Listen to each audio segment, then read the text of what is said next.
Chapter 1792. Looking at the face of Michio's legendary general in the air, everyone from number 60 high school seemed to recall the black and white photo of this man printed in the history books in old antiques theory of cultivation class. So this is Mikoasi? He does look a little similar to the photo, but why does it feel a little different? He looks a lot younger. Liyue covered her little mouth in surprise. Although there had been youth-retaining spells in that era, there hadn't been any heaven-defying beautification technology like there was now. The black and white photo of General Michael ACI in the history books was an authentic representation of the general's all-powerful appearance back then. But compared to now, Michael ACI did indeed look a lot younger. It was probably because he had cultivated a youth-retaining technique or taken beautifying elixirs. After all, he was a legendary general. There was nothing wrong with cultivating him as an idol. In this era where looks were everything, having a perpetually youthful face seemed to be more popular. When all was said and done, not everyone had the confidence to be like Huaxio's Blade Master, Battle Saint and the other 8 great generals, who relied on their demeanor and unparalleled achievements to leave their names etched in history. The beauty of one's face could never conceal the brilliance of one's soul. Wang Ling didn't know how long it would be before he grew old, but if he really did grow old one day, he felt that he probably wouldn't use any other means to fix his appearance. He didn't have many requests in this regard to begin with. In all things, going with nature was the eternal and unchanging truth. It was just that not everyone thought that way. The modern cultivation world was very different from before. In an era of ever-changing profit models, even a legendary general like Michael ACI couldn't avoid becoming a tool to consolidate his social and financial status. It was true that Michael ACI was a genius, but if a cultivator's heart was tainted, it would be hard for him to achieve anything in the end. At that moment, the moment Myoxi transformed into the Golden Crow, Wang Ling and Wang Muyu simultaneously noticed that over 100 electronic eyes had surrounded them from all directions. These were the electronic eyes that Michael ACI had set up. He was confident that he could defeat the geocentric behemoth, so he planned to record it as video evidence to promote his reputation in the future. In the sky, the golden light that covered his body merged with the sun, as if they had become one. The blazing light finally condensed into a golden ripple in the center of his palm. Ripple sprint, huh? Wang Muyu frowned. He could sense that this was a spell that extracted the flames of a star. However, Mikoxi's mastery of this spell was not mature. It was obvious that he had only recently developed it. Machi's current display was actually a way for him to show off his muscles to the world in coordination with the electronic eye. Looking at this scene, Wang Muyu muttered disinterestedly, "It's far from the ripple scamper."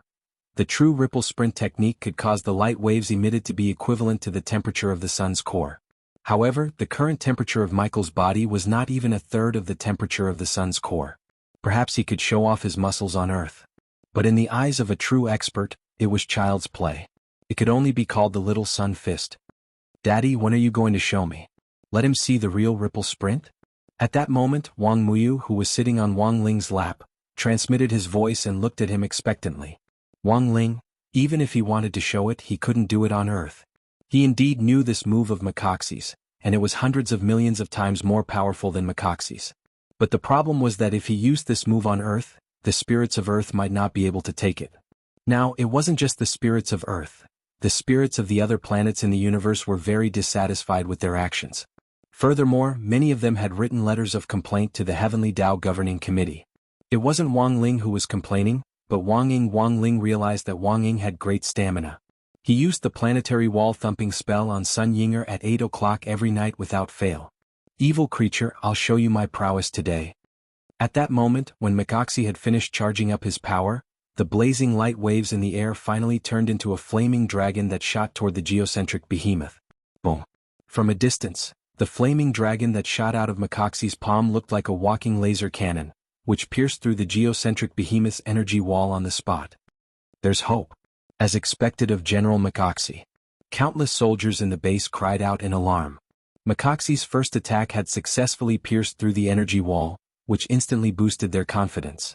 The geocentric behemoth roared in pain after being blocked by the energy wall. It didn't die right away, but the thick leather armor on its body burned fiercely under the orange flames. The poor geocentric behemoth stretched out its little claws in an attempt to slap out the flames, and then rolled on the ground to douse them. "Evil creature, no matter who summoned you, you're definitely going to die today." Mikoxi laughed. There was a hint of arrogance in his relaxed tone as he prepared to launch his second attack. Wang Ling felt that it was about time. He had his own plans. The purpose of summoning the geocentric behemoth was to put on a show. After all, this geocentric behemoth was just a cub, so it was normal that it couldn't withstand Mekaxi's attack. If Wang Ling had summoned an adult geocentric behemoth, given Mekaxi's current battle strength, he would probably have been beaten to a pulp. He secretly used his power of sight, and just as Mekaxi's second shot was about to hit the geocentric behemoth, he used the reverse summoning spell to send the geocentric behemoth back to the core world. At the same time, he used the burned skin of the geocentric behemoth to form a red orchid mark on the ground. All of this was done in an instant. It looked as if the geocentric behemoth had been directly blown up by Mekaxi's second shot and evaporated on the spot. When the smoke dissipated, the red orchid imprint on the ground entered Maishi's sight. This is... In the air, Mekaxi stared at the red orchid mark and frowned slightly. He felt that it looked familiar but couldn't remember what it was. He then waved his hand to bring the nearest electronic eye to his side, and started to scan the image on the ground. Very quickly, an electronic voice rang out in Mekaxi's ears. Scarlet Orchid Association. Might I remembered? This was the mafia organization from Griot City. It turned out that this behemoth had been summoned by this mafia organization. These damn guys, how dare they? He immediately faced the soldiers at the military base below. All troops, listen up. Yes. The soldiers swiftly lined up in a square formation in response. Mekaxi snorted. Pass down my order, purge Scarlet Orchid Association from Griot City. All Scarlet Orchid Association members are to be executed on the spot. Leave no one alive. But General, executing them on the spot, this seems to be against the rules. What do you know? Mekaxi said arrogantly with an awe-inspiring air of righteousness. Rules are meant to be broken. At this moment, in the name of Mekaxi, I have made a decision that goes against the wishes of my ancestors. This is for the greater good of mankind. To eradicate evil. Chapter 1793. Because of Michael Assey's sudden attack, the entire Tengu of the Wisdom Tree fell into temporary chaos. That lunatic Michael Asey, he's actually going to make a move on Scarlet Orchid Association. Doesn't he know that Scarlet Orchid Association is acting on behalf of the church? Furthermore, Levis is the representative of Scarlet Orchid Association to accuse Lotus Sunday. If he's killed, the accusation won't stand. As the highest-ranking Tengu present, Lord Ba, who wore the 8-star Jason mask, was also twitching slightly under his mask. He had always kept his cool and rarely trembled in anger. But at this moment, he had to admit that he was infuriated by Michael Assey's miraculous operation. What should we do, Lord 8? How should we deal with this matter now? Someone asked. Lord Mina took a deep breath and did his best to adjust his emotions. Then he slowly said, although Michael Asey is an out-and-out scoundrel, we can't directly clash with him for now. Generally speaking, Michael Asey wouldn't be able to interfere in this matter. He was the commander-in-chief of the main cultivation army, and the army headquarters wasn't in Griot City. Judging from Michael Assey's operation this time, he had just happened to be passing by and had come to the rescue. Lord 8 had never expected Michael Asey to actually interfere in this matter. Our Tengu has spies in the army, but Michael Asey is very cunning. He's always been on guard when it comes to counterintelligence work. Personnel in the army base are mobilized almost every day, and it's extremely difficult for our comrades to carry out their work there, said Lord 8. In fact, this was the reason why the Tengu hadn't been able to do anything to Michael Asey so far. They could even infiltrate the church, but they hadn't been able to do anything to Michael Assey's army. Moreover, Michael Asey was an exception.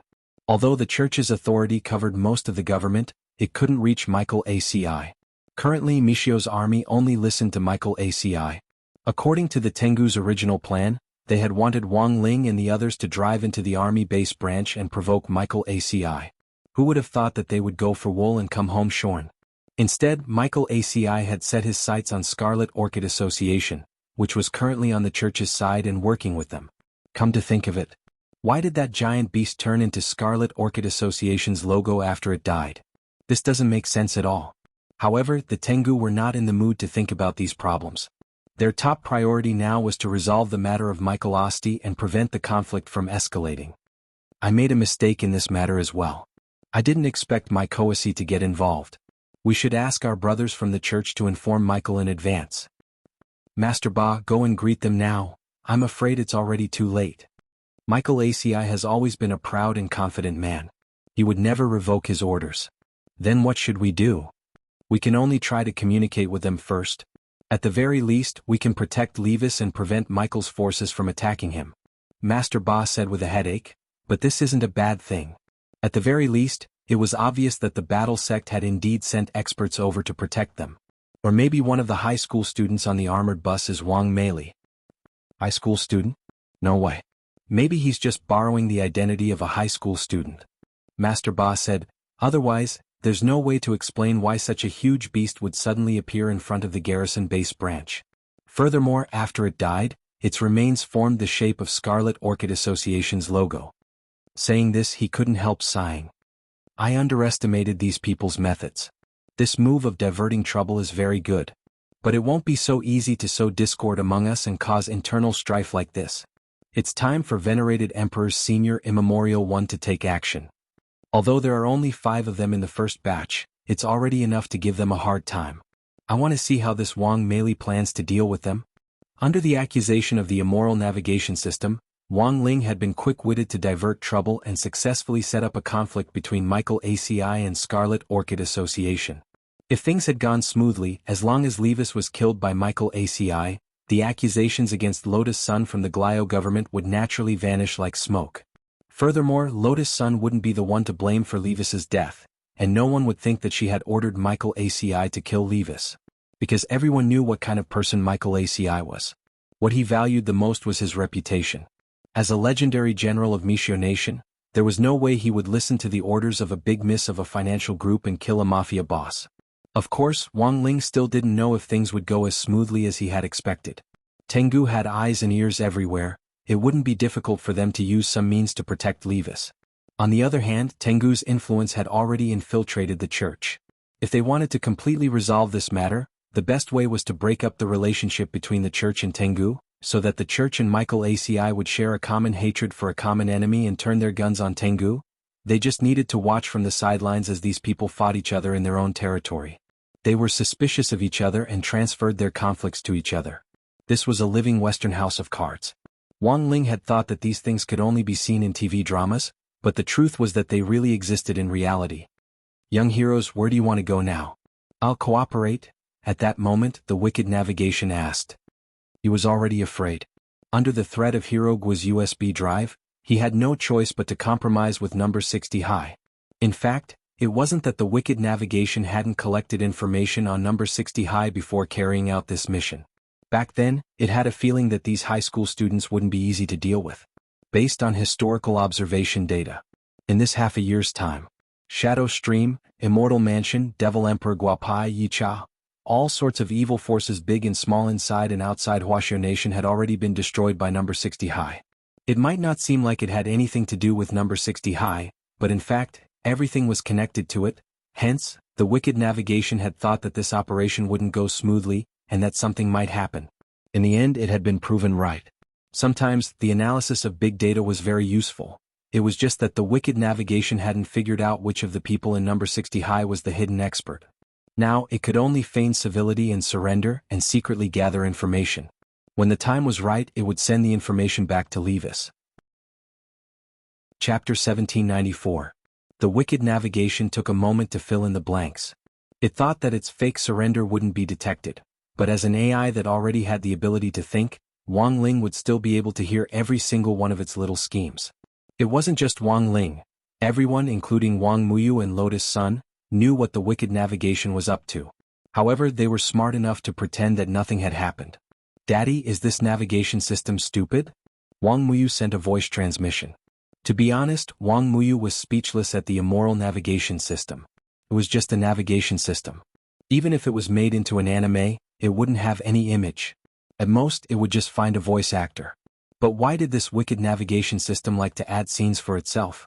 Wang Ling made a shushing gesture as a hint for Wang Muyu to stay put for now. Wang Muyu understood, then turned his little head toward the window and asked, "Where are we going now?" "Of course we'll act according to the original plan." Lotus Sun said, "And I just received a message that Yoshiko will be here soon." "Is it Miss Kamiya Yoshiko?" Liyue was shocked and immediately complained, "He came to our class a while ago. She came in as a transfer student, but she didn't even go to school for a few days. I thought she dropped out." I didn't quit school, but there are some things that I haven't finished yet. Lotus Sun smiled awkwardly. After going to the mall, we'll meet up with Yoshiko. We've already agreed on the location. Where? Super Chin asked. Glio City's landmark, the Starry Sky Tower. Opposite us is another landmark, the Wisdom Tree, Lotus Sun replied. In fact, she did not expect Kamiya Ryoko to take the risk to help her this time. But it was all thanks to Ryoko Kamiya. This was how he had helped her bring back something very important from Huashio Nation. That was the Grey Sect leader's token. Before getting up, even Lotus Sun herself hadn't expected that the Grey Sect's forces had already expanded to Glio City. Before she set off, in order to better manage the Grey Sect in Huashio Nation, she had temporarily given the sect leader's token to Ryoko Kamiya for safekeeping. And now, Kyuya Ryoko had brought the sect master's token over. This also meant that she would have the ability to control all the Grey Church members hiding in the dark in Glio City. The Tengu's intelligence network was indeed extensive. However, they had left out the Grey Church, an organization of cultured people established for the purpose of literary discussion. So what if it was the church? In this day and age, who wasn't a sect master? Lotus Sun already had a comprehensive plan in mind. It wasn't easy for her to travel abroad with Wang Ling. It was all because of Tengu that her plans had been completely ruined. This time she had to wipe out this hateful organization once and for all. Wang Ling, the wicked navigation smoothly parked the car in the basement of Woolwolf Supermarket, but Fang Xing and Steward Lin decided to stay in the car. Hey Fang Xing, you're not going? I can freeload. It's free. Hirogwa asked. It's fine, I've already told Super Chin what I want to buy and he'll buy it for me. The GPS isn't honest, so it's safer for Uncle Lin and me to stay here and watch over it. Fang Xing smiled, the same sunny smile on his face that didn't look out of place. He indeed didn't trust this wicked navigation, so he had casually given Super Chin a list in the car just now and indicated that Super Chin would buy it for him. Don't worry, I'll buy everything you want for you. Super Chin thumped his chest and said. Then the group got out of the car in high spirits. After several twists and turns, Wang Ling was finally going to buy the limited edition crispy noodle snacks he wanted, and for some reason he was a little moved. Woolwolf was the largest supermarket in Glio City, and at the same time, Glio City was famous as a cultivation technology demonstration city in Mishio Nation. Even the things sold in the supermarket were full of the aura of science and technology. After buying the "No one knows crispy noodle snacks better than me" gift bag, Wang Ling followed the others around the supermarket. Little brothers, would you like to try out our latest product? After installing the Quantum Fake Eye, you'll get twice the results with half the effort. And most importantly, it can quantify your fighting strength. The female saleswoman introduced the product with a smile on her face. Then how do we use it? Don't tell me you want us to gouge out our eyeballs and put them in? Hirogwa asked. That won't happen, little brother. All cultivation machinery and equipment are dismantled and installed for a lifetime free of charge. There are related stores all over the world. You'll be able to use the lifelong security code built into the cultivation machinery and equipment to authenticate it. The saleswoman said, this quantum artificial eye is the latest product from Shochong Technology Group. Wait, madam, can you say that again? What corporation? For a moment, Lotus Sun thought she was hearing things. Shochong Technology Group, the work of teacher Shochong, a very famous scientist in Huashio Nation. I heard that the war sect had recently become a shareholder. This quantum artificial eye is the work of Mr. Shochong and a Mr. Wang Xiao heir. For a moment, Wang Ling felt like he was hallucinating. That was Shochong and Wang Ming. These two guys had definitely stolen the technology from the illusory technology city of nothingness. It was just that Wang Ling had never expected these cultivation machinery and equipment to be mass-produced and sold at the speed of light in such a short period of time. Sure enough, in addition to the quantum artificial eye, there were also a lot of new cultivation machinery and equipment on display on the shelves of cultivation machinery and equipment, including mechanical arms and legs and everything else. These things were very attractive to the new generation of cultivators, and Super Chin and Hirogwa couldn't move their legs at once. You said so much just now, but it feels like you still have to take it out. Can I try it out? Hirogwa asked. Of course. The female saleswoman smiled. All cultivation machinery and equipment need to be installed in the body to achieve a 100% effect. You can now experience it through an external device. However, the external device can only achieve a 20% effect. As she said this, the female saleswoman took out a helmet. I've already connected the quantum artificial eye you chose with the perceptual helmet. As long as you put on the helmet, you'll see what happens next through the quantum artificial eye. I see. Super Chin nodded and couldn't wait to take the helmet and put it on. Let me try it out first. Go ahead, little brother. The female saleswoman smiled as she helped Super Chin buckle up the helmet. After you open your eyes, the relevant functions will directly appear in the menu on the right side of your line of sight. You just need to select the corresponding function and follow the system's instructions. Okay.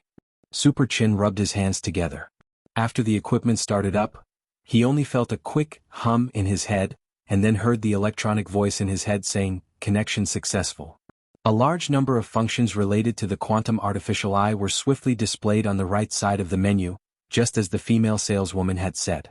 Combat strength measurement, quantum speed reading, heat scan, extreme vision, supervision, one click to cast monthly vote, blink to beat Kushuan. Super Chin was dazzled by the dazzling array of functions. There's actually supervision? Super Chin was startled. Is this legal? It's legal in our Glio city. The female saleswoman smiled. Of course, this is a VIP function that requires members to top up. The specific effects of the vision are graded according to the member. King members have full vision. King members and below won't have very good vision. You still need to top up. Super Chin sked. Is there a free experience function? Yes, the combat strength measurement is free. Little brother, you can try it on your friends. Super Chin nodded slightly. Then, in the next second, he immediately focused his gaze on Wang Ling. The data showed that Wang Ling was at the early foundation establishment stage. Super Chin immediately laughed. Hey Lingzi. It's been half a year since school started, why are you still only at the early foundation establishment stage? Wang Ling secretly breathed a sigh of relief at this heartless mockery. It seemed that Wang Ming had already taken him into account when he had designed this function back then. Any scan aimed at him would be directly covered up with artificial data. This artificial eye isn't bad. After playing with it for a long time, Super Chin took off the helmet for Hero Guo to try. Then he walked over to Wang Ling and patted him on the shoulder. Honestly speaking, Lingzi, I always thought that you were very strong and just pretended to be weak. Now it looks like the misunderstanding has been cleared up. As expected, you're a mascot. Wang Ling. At the same time, a mysterious black shadow who was closely observing Wang Ling in the supermarket was recording something in a small notebook. The title of the notebook was written in a large font, Analysis of the Hidden Experts Among the Members of Number 60 High School. Below it was a list of the people on this trip. Fang Xing, Super Chin, Hero Guo, Liu Yue, Lotus Sun and... That was right. When he had recorded the names, he had forgotten Wang Ling's name, and didn't know who on earth this person was. This was why he had used 3 question marks as a marker. It wasn't until now that he had been observing Wang Ling in secret. Only then did he finally remember who this Mr. was. And now, he used his pen to completely black out these 3 question marks. Because just now, that Super Chin had already helped him eliminate one wrong answer. A mere early foundation establishment good for nothing. He wasn't worth their Tengu's attention. The error-free chapter of the daily life of the Immortal King will continue to be updated on the mobile game bar. There are no advertisements on the site, so please collect and recommend the mobile game bar. If you like the daily life of the Immortal King, please collect. The daily life of the Immortal King mobile game bar is the fastest to update. Chapter 1795. Shopping was always the key to stimulating the secretion of dopamine in humans, especially when it was free, when the secretion of dopamine would rise to a peak. When the number 60 high group arrived at the entrance of the supermarket with bags of all sizes, the cashier was first startled by the mountain of goods behind them. Was this King shopping? Were they sure it wasn't clearance? The cashier was a little shocked, and it took a long while for her to come back to her senses, and she called several colleagues over to help her scan the barcodes. This incident directly alarmed the general sales manager of Volwolf Supermarket, and he immediately took command. They were very skilled, and after scanning the barcodes, they directly put the goods into storage bags one by one. According to Volwolf Supermarket's promotional rules, any one-time purchase of goods worth more than 100,000 yuan could be given a space storage bag repacking service, which was completely free. It took a full half an hour to repack the goods, and in the end, the total amount spent on the display was 269 million yuan. Miss, may I ask how you intend to pay? The sales manager asked as he tried to control his wild smile. I'll swipe my card. Also, I'd like to ask if I can directly buy your supermarket. Lotus Sun took out a crystal card with an unknown upper limit from her wallet. At that moment, Everyone in number 60 high felt that Lotus Sun's entire body was glowing. That was right, her entire body was surging with a holy light, as if she was an 8-winged holy angel descending from the heavens.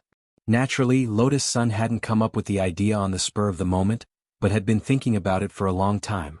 Huagua Water Curtain Group had already bought the largest chain hotel in Glio City, Velut. If they could continue to buy Volwolf, they would be able to advance in the hotel and supermarket industries together. Furthermore, once they bought Volwolf, Huagua Water Curtain Group would have an enormous export channel for elixirs abroad. Of course, Lotus Sun was well aware that buying a supermarket wasn't something that a sales manager could decide, so she had just casually asked when she swiped her card, and hadn't expected a reply at all. In the end, the sales manager said, "Well, I can't make the decision to buy a supermarket. But Miss Sun's luck is pretty good today. Our boss happens to be patrolling the store today. Miss Sun led her friends to spend a lot of money today, and our boss also happens to want to meet Miss Sunday. Also." Saying this, the sales manager turned his gaze to Wang Ling and Wang Muyu. "Our boss said that she knows these two gentlemen with dead fish eyes." "Is your boss a man or a woman?" Lotus Sun asked in a daze. "Female? A woman?" Lotus Sun immediately tensed up. At that moment, everyone from number 60 high looked at Wang Ling and Wang Muyu in unison. This time, even Wang Ling started to get nervous. "No way, Wang Ling, don't tell me Wang Muyu is you and this supermarket owner?" Hirogwa made a bold speculation. "So, you really are Wang Muyu's father?" Wang Ling's face instantly turned white. "Stop teasing, Wang Ling, look how scared he is." Liyue didn't know whether to laugh or cry. "Who's your boss?" Lotus Sun asked again. "I wonder if Miss Sun has heard of Mrs. Lavin's name?" the sales manager asked. It was only then that Wang Ling and Wang Muyu understood. It was the rich lady they had met in the coffee shop yesterday. At that time, Gullio City Branch Lay had also told Wang Ling that this Mrs. Lavin was a famous local producer of a cultivation variety show. It was just that Wang Ling hadn't expected Mrs. Lavin to actually also be the boss behind Volwolf. "Here we are, everyone." In the end, this kind-looking sales manager led the people from number 60 high upstairs. Sure enough, Wang Ling saw Mrs. Lavin, whom he had met in the coffee shop, in the office on the top floor of Volwolf. "Little brother, we meet again. You're really too cute." As soon as she saw Wang Muyu, she couldn't help feeling overflowing with motherly love. Perhaps realizing that she had lost her composure, Mrs. Lavin quickly readjusted herself. Please sit down. Someone quickly pour coffee for these distinguished guests." "Yes," the secretary on the side quickly responded, and then retreated to work.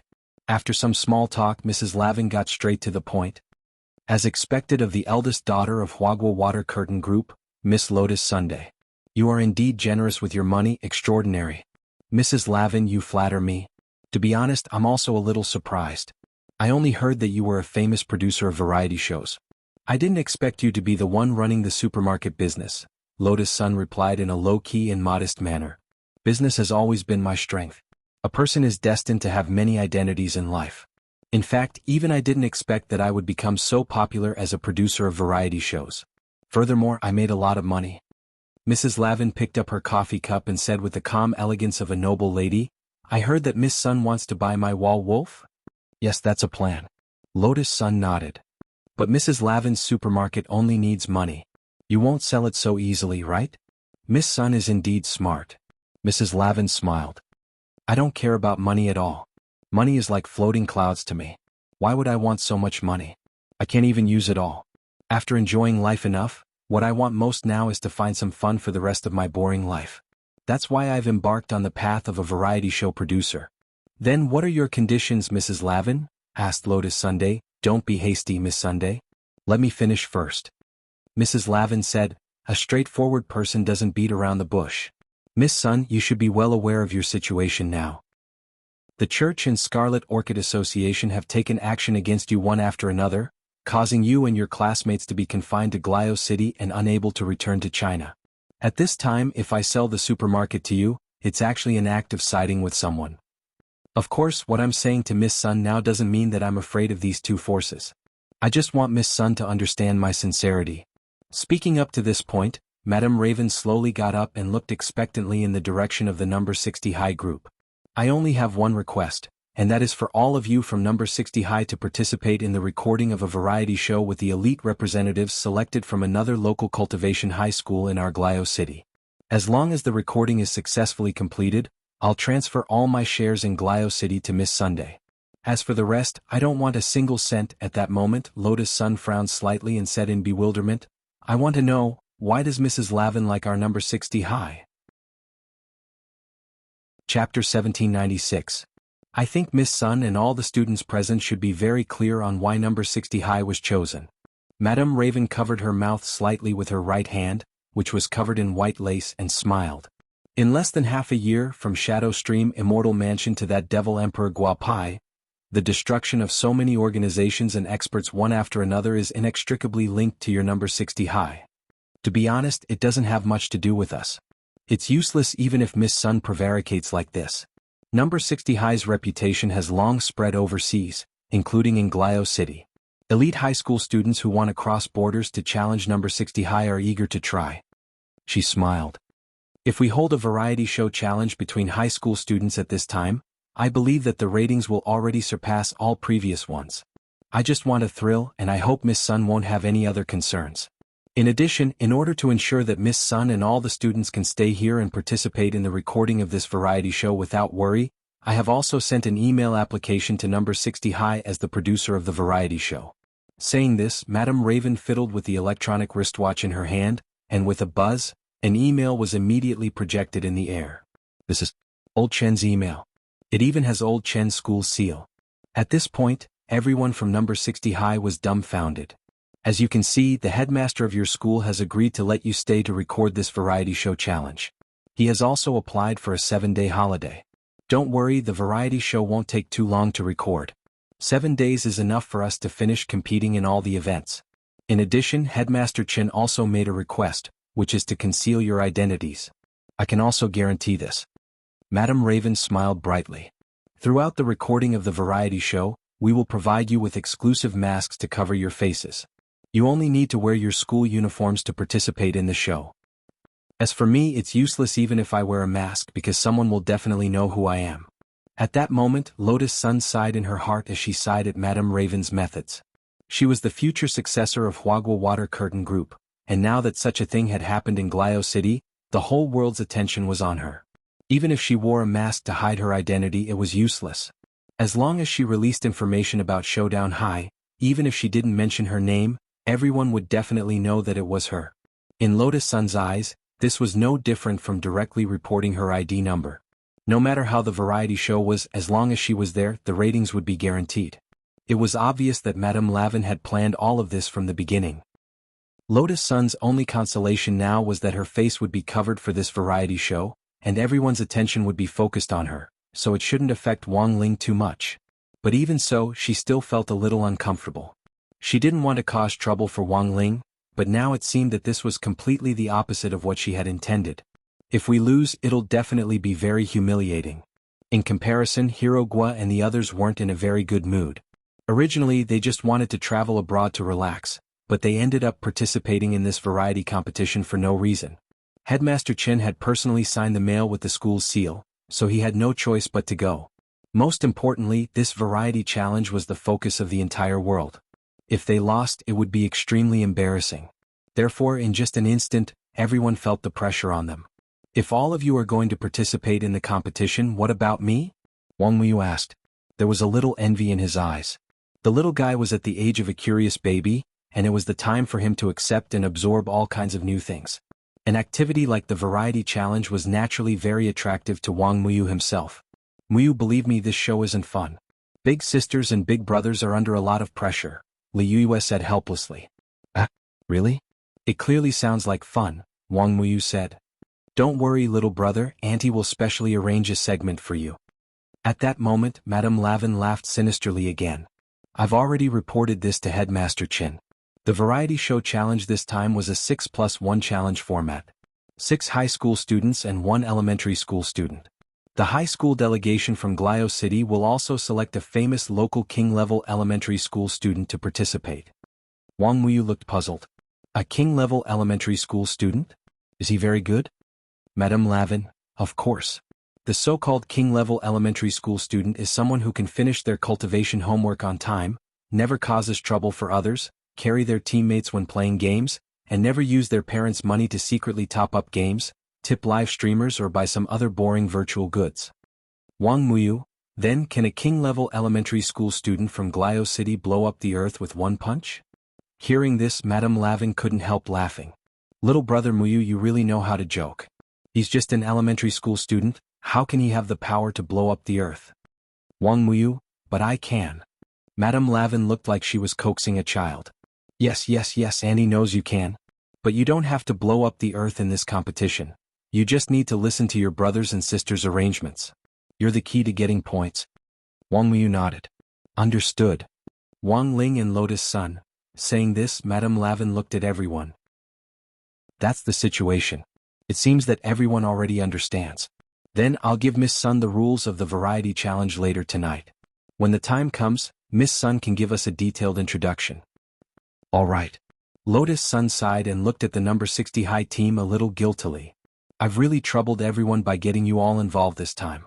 Since we're already here, let's just take things as they come. Boss Sun, you don't have to be like this, we're also borrowing your light. In any case, we're all covering our faces, so it's not shameful to lose, said Hirogwa. It's indeed not a big deal if we lose. A variety show is entertainment in itself, and being funny and enjoyable is the first priority. Madame Lavin laughed. But if we win, there's an extra surprise. I can turn all the things you have bought today into gold. This? Super Chen was startled when he heard this and immediately looked at Wang Ling, then Lingzi will suffer a huge loss. He didn't buy anything except crispy noodle snacks. Madame Lavin, that's easy, I can just make a limited number of golden crispy noodle snacks. Even the pepper noodles will be gilded with gold powder. Wang Ling. Chapter 1797. After bidding farewell to Madame Lavin, everyone successfully met Ryoko Komiya in the Starry Sky Tower. Taking advantage of the view in the Starry Tower, Wang Ling saw Komiya Ryoko stealthily find an opportunity to stuff the token of the head of the Grey Sect into Lotus Sun's hand, and then the two of them started to talk. Ryoko Komiya, I think this Mrs. Lavin has a secret. She was also a businesswoman, and Wolf's business network covered the whole of Mishio Nation. Tens of billions of annual revenue just for a variety show? That's too unrealistic. That's what I think too. Lotus Sun nodded. I didn't want to take it at first, but now the headmaster has agreed, saying that we're winning glory for the country. And he also said. Komiya Ryoko was puzzled. What else? Lotus Sun didn't know whether to laugh or cry. He also said that this was the result of his comprehensive consideration. Because starting from our cohort, as long as classmate Wang Ling was in the competition, he would win all of them. That's why Headmaster Chen thinks that Wang Ling is a mascot, so this is a sure win. Ryoko Komiya sighed. There was no doubt that Wang Ling was a very dangerous mascot. This time, with all the forces mixed together, Ryoko Komiya felt that things would become more interesting. Where are you going to live next, Yoshiko? Is there any guarantee of safety? Lotus Sun asked. I'll be fine. Senior Qin Zong and Senior Xiang Yi followed me, and we got a free hotel coupon on the plane. We were now staying in a resort hotel on the edge of Glio City. The location was great, and it wasn't under the control of any forces. It's a blind spot. Komiya Ryoko said, we'll settle down here so that we can intervene from the periphery to support you at any time. As expected of Senior Qin Zong, Lotus Sun sighed. Instead of worrying about me, you should worry about yourself. There's obviously something wrong with this variety challenge. Although I'm not sure what Mrs. Lavin's purpose is, you have to be careful, said Komiya Ryoko. Currently, the Crimson Orchid Association is in conflict with the army, but there is no conclusion yet. After all, this operation was ordered by the church. I'm afraid that the church has already negotiated with McOxy, Lotus Sun said. I don't think it's that simple. Komiya Ryoko said, as far as I know, based on Mishio's power, Mishio has a lot of power. When the church, the military, and the local forces were in conflict, there was actually a peacemaking organization that stood above the three. He had been sent by Mishio's Cultivation Federation. I remember it was called Heavenly Law Alliance? Heavenly Law Alliance? The Heavenly Tao Alliance doesn't belong to any city, and is directly under the head of state of Mishio Nation. For the sake of the head of state, these forces had to give him some face. Originally, we were quite successful in stirring up the conflict between the two sides. If the Heavenly Law Union intervened at this time and mediated the conflict, the Heavenly Law Union would not be able to deal with it. Even if they are united against a common enemy, they will still point their spear at us. Komiya Ryoko rubbed her forehead, feeling an unprecedented headache. Now, Senior Xiang Yi has already prepared for the worst. He can't be thinking of, that's right. He had already extracted the photos of the leaders of the three factions. If he really couldn't deal with them in the end, he would be able to kill them. He can only be the bad guy. Kamiya Ryoko said, when the time comes, be it the church's pope or the Heavenly Tao Union's alliance leader, Senior Xiang's silver bullet would be enough to blow their heads off. That night, the Snail Hotel where the people from number 60 High were staying was under martial law. The people in charge of martial law weren't sent by Huagua Water Curtain Group, nor were they local mercenaries, but the direct troops of Madame Lavin's force. They were white warriors known as White Demons. They wore light armor from head to toe and each of them carried at least 2 katanas on their backs. On average, they were at level 6 of the soul formation stage. These white warriors were like hailstones after the spring thunder. They came from all directions and surrounded the Spiral Shell Hotel. Every guest who wanted to stay in the Spiral Shell Hotel had to go through a strict identity check before they were allowed to stay. That's too much. Outside the hotel suite, Super Chin and the others looked at the scene outside the French window. Even though they were on a high floor, they could clearly sense the busy figures of these white warriors dozens of meters below them. Who cares? In any case, we're already being watched by the local forces. Madame Lavin did this to protect us.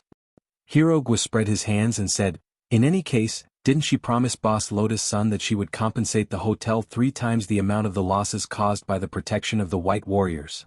Be that as it may. But Lotus Sun still felt vaguely uneasy.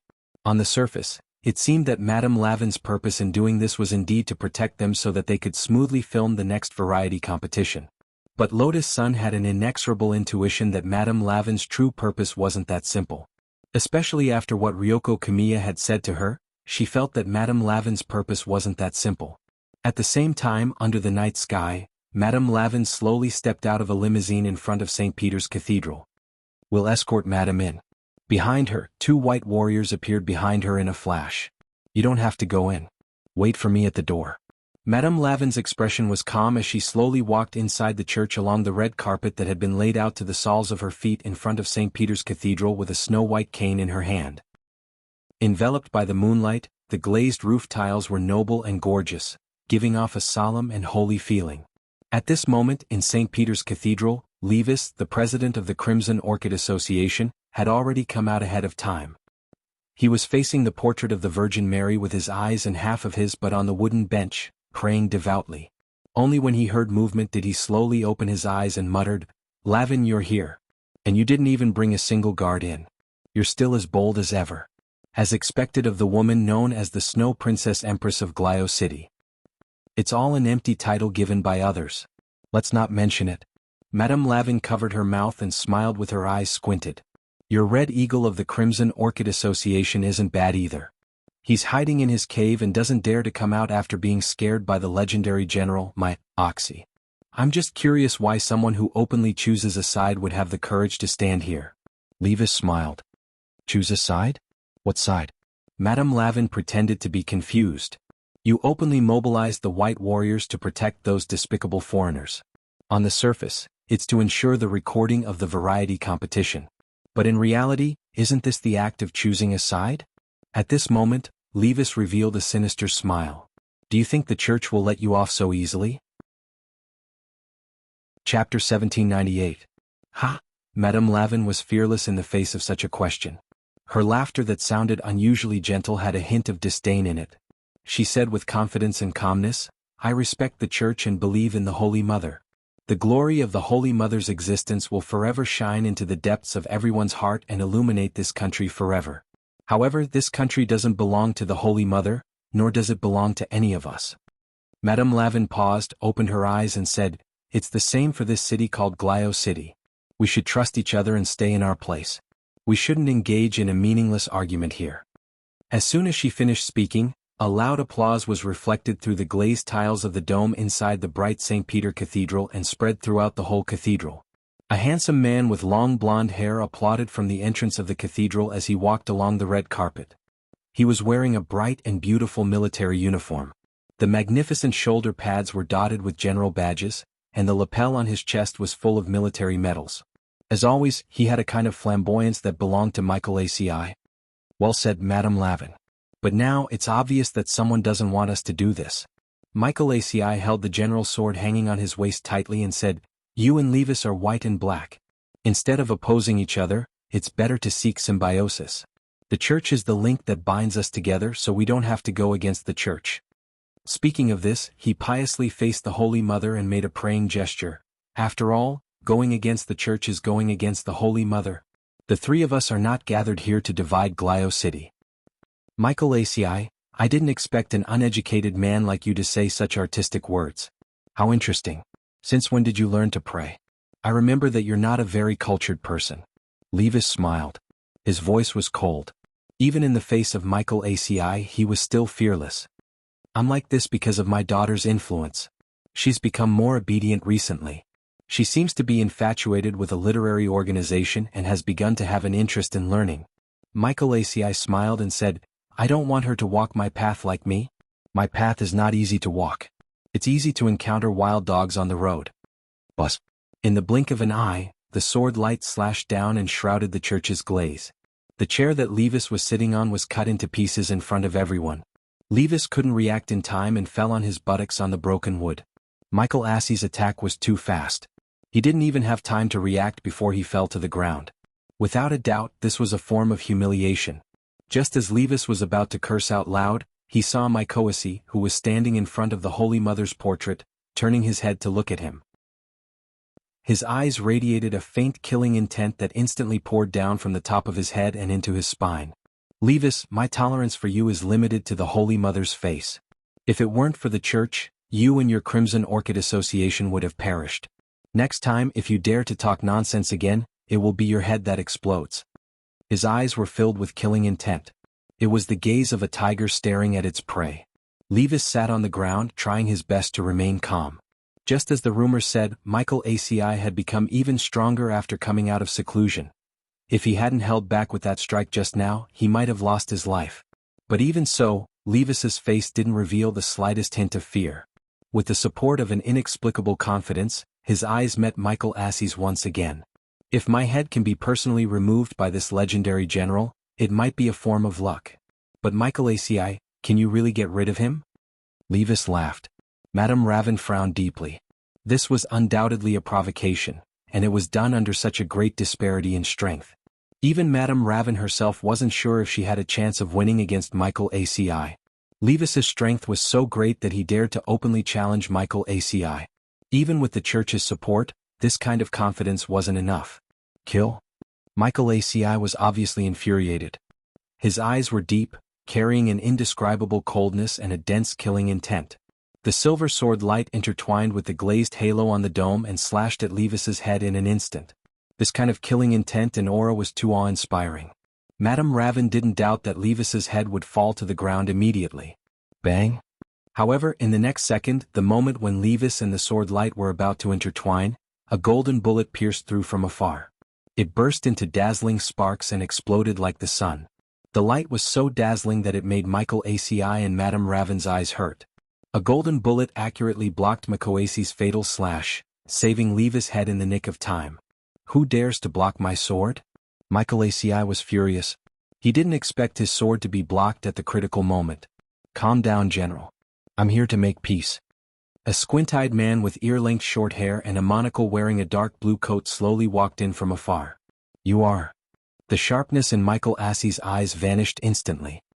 He stared at the man and frowned deeply. He felt that he had seen the cloud pattern on this man's coat somewhere before. Heavenly Tao Alliance. The squint-eyed man opened his mouth and blew a wisp of green smoke that floated out of the gun barrel.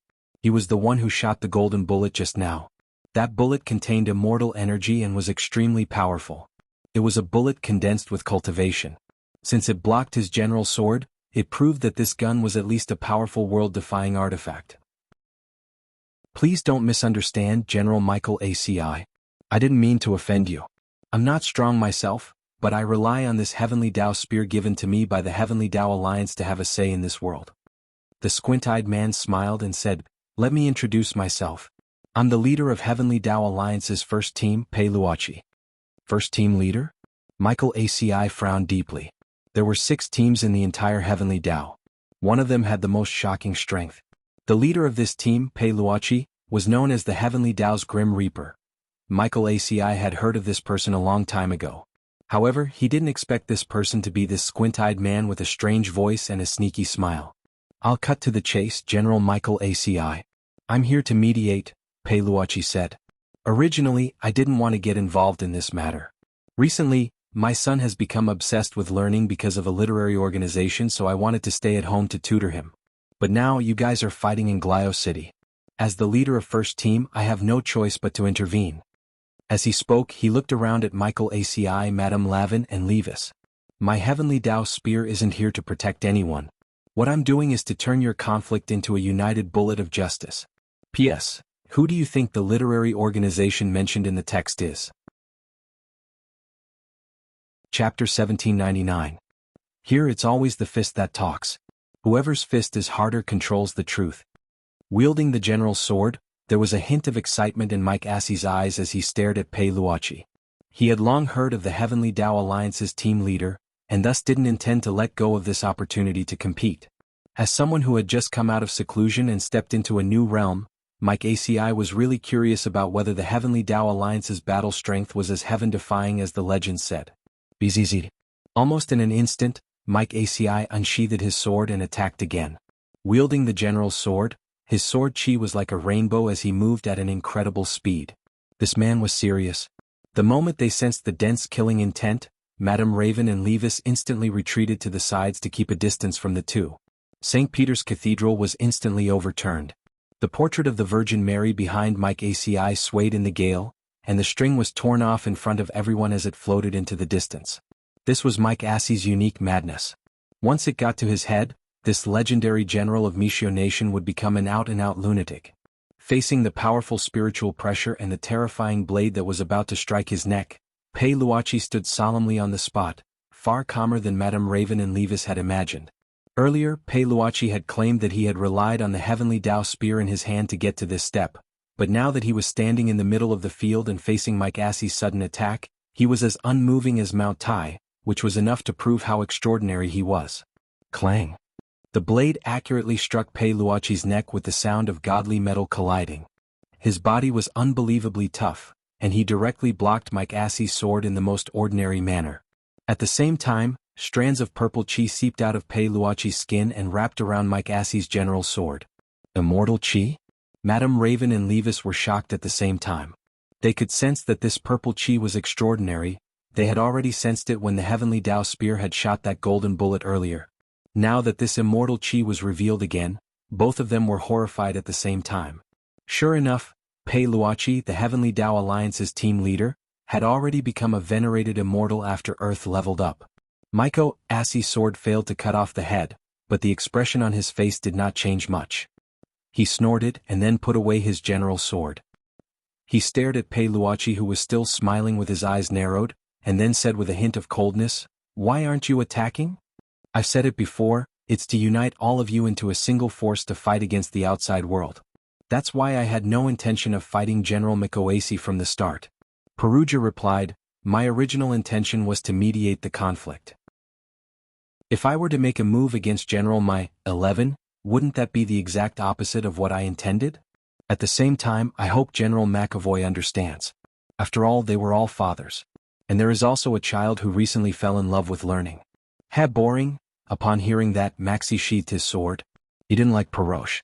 From the moment this man walked into the church, Mike Asti felt that Peroche's face had an indescribable expression that deserved a beating. "I don't know if General Mikoasi likes me or not, but even so, the most important thing for us to do right now is to work together sincerely, to avoid being sowed discord by the same opponents." Peroche said, "This time I'm here to talk to all of you on behalf of the Great Pontiff." As he spoke, Peroche took out a beautifully framed jade scroll from his bosom. This is the Great Pontiff's handwritten letter. The Great Pontiff's personal signature and seal is also on it. Therefore, the result of my discussion with all of you is the final result of the discussion with the Great Pontiff. Why didn't the Great Pontiff come himself? Mike Asti was puzzled. The Great Pontiff is a person who loves to learn. Recently, he has been so engrossed in literature that he couldn't extricate himself. That's why he couldn't come himself. Peroche said, "Knowledge is the ladder to progress. The Great Pontiff is still as ambitious as ever." Madame Lavin walked over from the side. She had a smile on her face as she moved her slightly plump body. Her seemingly clumsy body was actually not slow at all. Mike Osti could sense that Lavin's and Levis's reactions had already surpassed what they had been when he had confronted Peroche earlier. They had also concealed some of their strength and had improved even further than before. After confirming that Peroche was holding the Great Pontiff's letter, Mike Osti sighed deeply and stared at Peroche. "You intend to play matchmaker for us, but we already have a traitor here, don't we?" Hearing this, Madame Lavin was the first to laugh. "General, there's no need to use such an obscure excuse. You could have just given me my ID number." "That's right, I won over that Miss Sun and the members of number 60 high school to participate in the variety show challenge, and I sent my white warriors to protect them. But the truth is that this is the Great Pontiff's idea." "This is the Great Pontiff's idea?" This time even Levis was shocked. Peroche smiled. "The Great Pontiff's purpose in doing this is actually to get Lavin closer to those people. That's why he needs to make arrangements in advance, including creating a conflict between President Levis's Scarlet Orchid Association and Huagua Water Curtain Group and Battle Sect. But the nun he sent to my side is from the Tengu." For a moment, Levis felt that his brain wasn't big enough to process everything, but he very quickly thought of a frightening possibility. "Could it be that the Great Pontiff is—" "That's right," Peroche said. "Now that things have come to this, I won't hide it from you anymore. The Great Pontiff is in fact an 8-star Tengu, and has an extremely high status in the Tengu ranks. The 6 high school students from Glio City who will be fighting number 60 high school this time were also carefully selected by the Great Pontiff. They are known as the 6 Great Child Prodigies." "I remember, didn't you say that there was another child?" Mike Osti asked with a frown. "Yes." Peroche nodded. "There is a child. And this child is the leader of our Heavenly Tao Alliance Team 2 Jiu Yun. He's very strong, but he was born with a childish face, and has always maintained a child's figure. This time he will be the core commander of the 6+1 model." While St. Peter's Cathedral was secretly plotting the variety competition, student Wang Ling, who was also a father, was also discussing specific countermeasures with the people from number 60 high school in a suite at the Snail Hotel. Just half an hour ago, Lotus Sun, as the leader of the Grey Sect, had used the secret key on her token to post a set of coordinates on the exclusive Grey Sect app. She had urgently mobilized all the Grey Sect disciples in Glio City who could help. Just half an hour later, in a private room in the hotel, a little girl who looked no more than 12 suddenly knocked on the door mysteriously. Lotus Sun opened the door. "You are?" "I'm Micah Bay. Big sister, you can call me Little North." The little girl smiled. "I'm here to look for the legendary leader of the Grey Sect." Chapter 1800. Micah Bay. A little girl in a light blue dress. She was clearly very young, but she had dyed her hair a beautiful pink curly. Inside the room, when everyone from number 60 high heard the girl's name, they all simultaneously associated her with the name of Michio's legendary general, Michael ACI. Super Chin was startled. "This is the daughter of that legendary general? She's actually a Grey Sect disciple?" Everyone sucked in a cold breath. There were very few Grey Sect disciples who could find this location unimpeded, and Micah Bay was protected by her identity as General Michael ACI's daughter. Even if the white warriors at the door saw her, they wouldn't think that this legendary general's daughter hadn't come to the hotel to have fun, but to look for the leader of the Grey Sect. To be on the safe side, everyone from number 60 high prepared to act according to the plan they had agreed on earlier. It was true that Lotus Sun was the leader of the Grey Sect, but the eyes of the various forces in Glio City were very complicated. Without any in-depth contact, everyone felt that it was better not to expose her identity as the leader of the Grey Sect. Thus, when it came to meeting the disciples, they decided that Lotus Sun would stay in the room and remotely direct the operation, while the rest of them would take turns playing the role of the leader of the Grey Sect. Even the sequence had been decided. The first person to play the role of the leader of the Grey Sect was Hirogua. When the door to the room opened, Micah Bay walked in full of longing. Her eyes were sparkling, as if she had embarked on a path of cutting-edge literature and was about to realize her dreams.